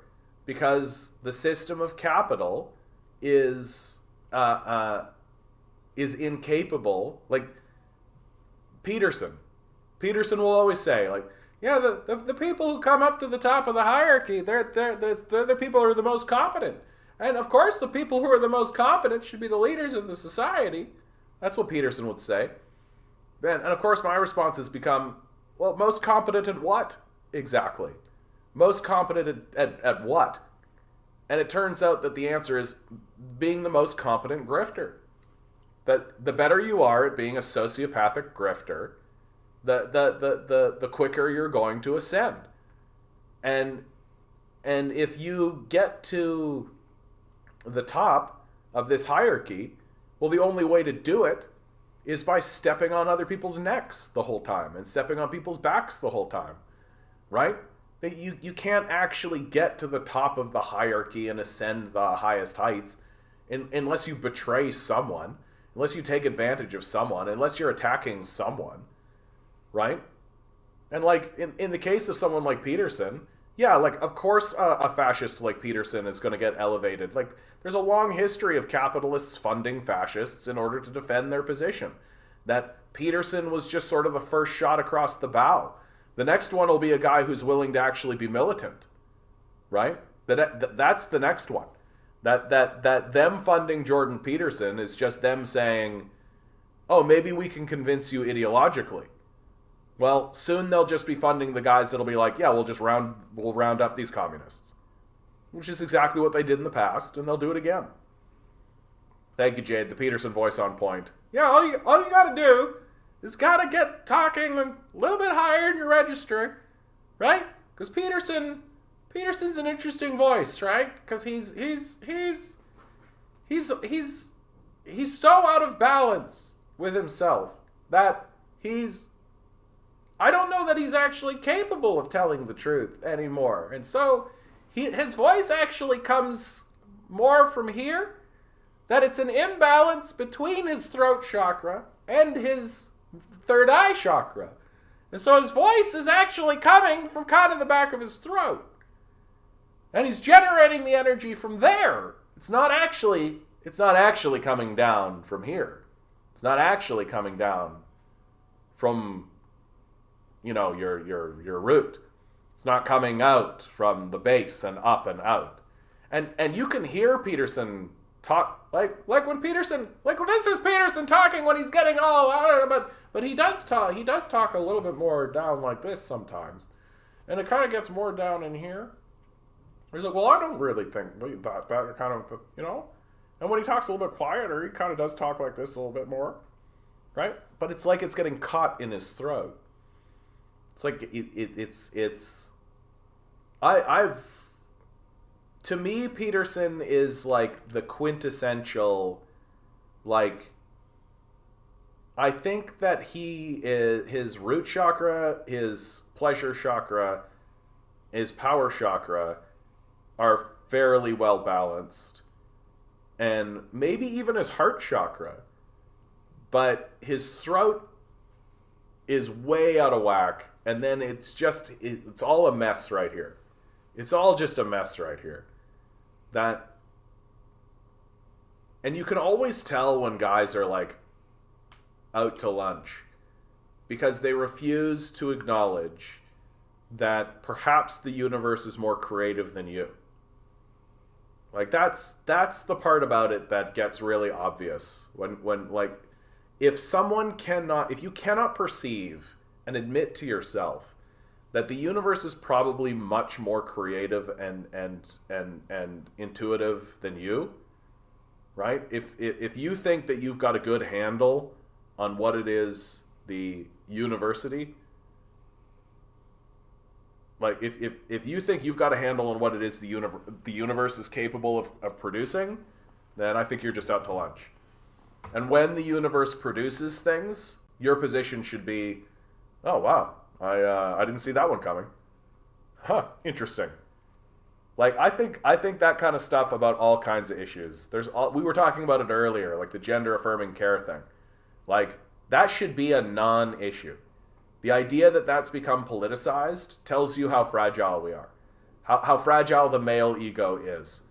The male ego is so incredibly fragile. The irony being that it's the people walking around being like, oh, you're a snowflake. what a snowflake you are. And they're the most snowflakey people in the society by a wide and large margin. And it all just boils down to the fact that they refuse to acknowledge that, like, yeah, the universe is a strange and weird place capable of producing unlimited and infinite amounts of diversity and strangeness. Who am I to judge any of it? That even if I sit here and go like, well, that's kind of odd, it's not your problem. It's not your concern. Like the idea that we've even made it our concern as a people, to me, is the oddest thing ever. Like, you think about like the trans issue. Like, this affects such a small percentage of the population. It's such a tiny, tiny little bit. And we're all up in arms about it because a dude is wearing a dress, I guess. And I had a friend just point out today, have you ever noticed how nobody seems to give a shit about women transitioning to men? You ever notice this? Nobody seems to give a shit if a woman transitions to being a man. It's if a man decides to transition to being a woman. That's what the conversation's all about. Because at the end of the day, we're dealing with a fragile male ego. That men are walking around going, well, we're the best. This is the default. That of course women want to be men. If a woman wants to become a man, of course. Of course. But if a man wants to become a woman, what's wrong with that guy? There's something, what's going on there? That's a bit odd. Don't you think, what a sissy guy, oh. And it's because we have this fragile male ego. Amaze Brain, I love that name. First comment I think I've ever seen from you. I asked that the other day, couldn't get an answer. What was it that you asked, Amaze Brain? Okay, guys, if John gets just 40 people to give $5 each, he can disappear Peterson, wear his face, and destroy fascism from within. That's exactly right, dude. And for sure something that I would be interested in doing. 40 people at $5, dude? What are you even talking about? That's not even that's like $200. Not even close. Not even remotely close. Just like, that doesn't even get me like a gun, dude. Like, what are you even talking about? John Gautreau, I hope I got that right. I think this is your first comment, bud. Hope it's a beautiful one. Will World War III be BRICS nations versus petrodollar nations? Has it already started in Ukraine? Yes to both, dude. Like, I gotta say yes to both. That if World War II was not called World War II while it was happening. It was called World War II after. And so, if America is wise, and it isn't, it's going to step back. Like, it is pretty difficult to reach any conclusion other than that the war in Ukraine has been an outright failure for Europe and the United States. It is really, really difficult to reach any other conclusion unless you're utterly delusional. That from the basic just mathematics and the dollars and cents position of what happened with the Ukraine crisis, America and Europe have lost big time. Big time. All they really succeeded in doing is driving Russia into the hands of the Chinese, cutting off Europe from a major source of natural gas, what with the destruction of the Nord Stream pipeline, and the sanctions have actually worked against the United States and Europe. That Russia hasn't really suffered. They suffered initially, but they bounced back because they were able to rotate towards BRICS and the Chinese markets. And the real question is the United States crazy enough to actually start something up over Taiwan? Are they actually crazy enough to do it? Because we've seen the reports. If America gets into a shooting war with China, they're out of ammo in 2 weeks. China's not out of ammo in 2 weeks. And like America getting into a shooting war with China, like China makes all our stuff. What do you think it's going to do to our economy if America actually goes to war against China? What do you think it's actually going to do? Like, you want to talk about kicking off an internal civil conflict? Well, you think things are bad now. Just wait until all of the stuff that you're getting stops coming. So wait until all the little snackies and all the little knickknacks and all the little toys that you've been getting for the cheap from China stop coming. What do you think that's going to do to the national mood? What do you think that's going to do to our opinion of our leadership? This idea that we're actually going to start a conflict with China and be successful is the dumbest thing a nation has even thought of doing. Forget about doing, has even thought of doing in maybe the history of mankind. I cannot, if you want any evidence whatsoever that we are led by illiterate, moronic, stupid psychopaths, it is that they are even discussing going to war with China. Like, let alone antagonizing China over Taiwan. Let alone spreading out all the propaganda into their own society over China. Like, we are going to lose. We are going to lose badly.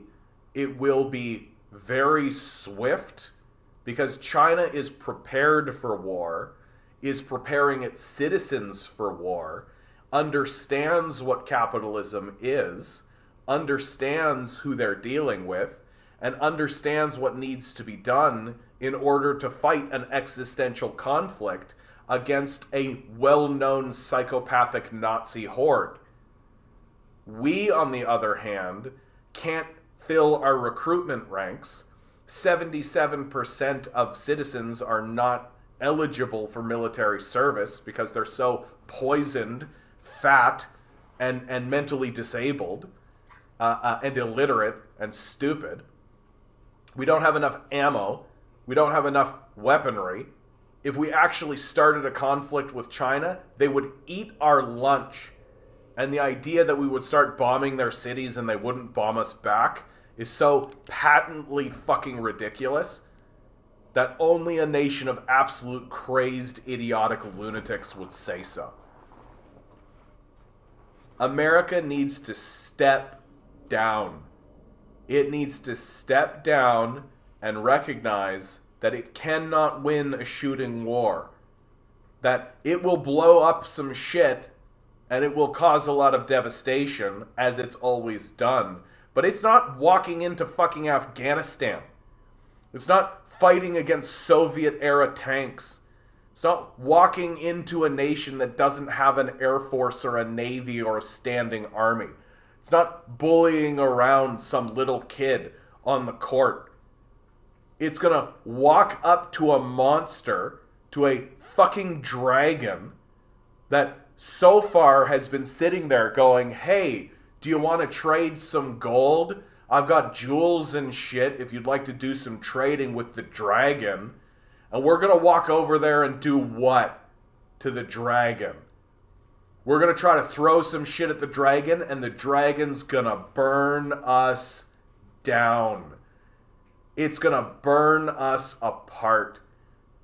And while we're trying to build more bombs and ammunition with our decrepit, falling apart, barely working infrastructure that we refuse to actually build, that we refuse to actually increase, while we're whipping our minimum wage working bomb makers so that they'll put together more bullets, the Chinese economy will reconfigure itself in the space of a month into a war machine that will do nothing but produce death for America. And if you think any other thing will happen, you're a fucking clueless, deluded loser. America should step down, but it won't. And it's going to taste the flame of the dragon.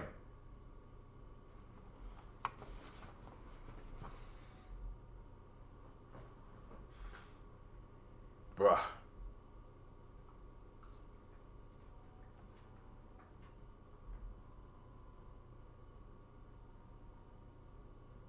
Yeah, thank you, John. I appreciate the question.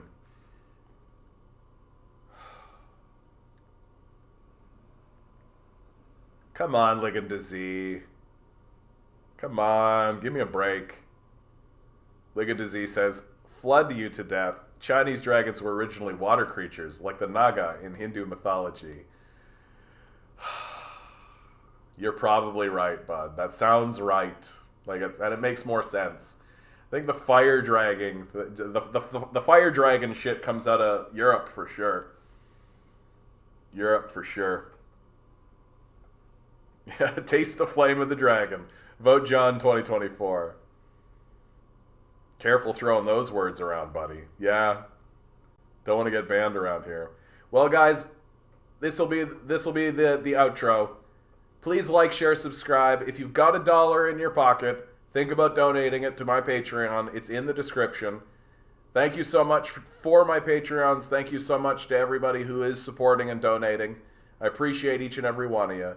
Always remember, each and every one of you is a quantum being walking around in quantum energy.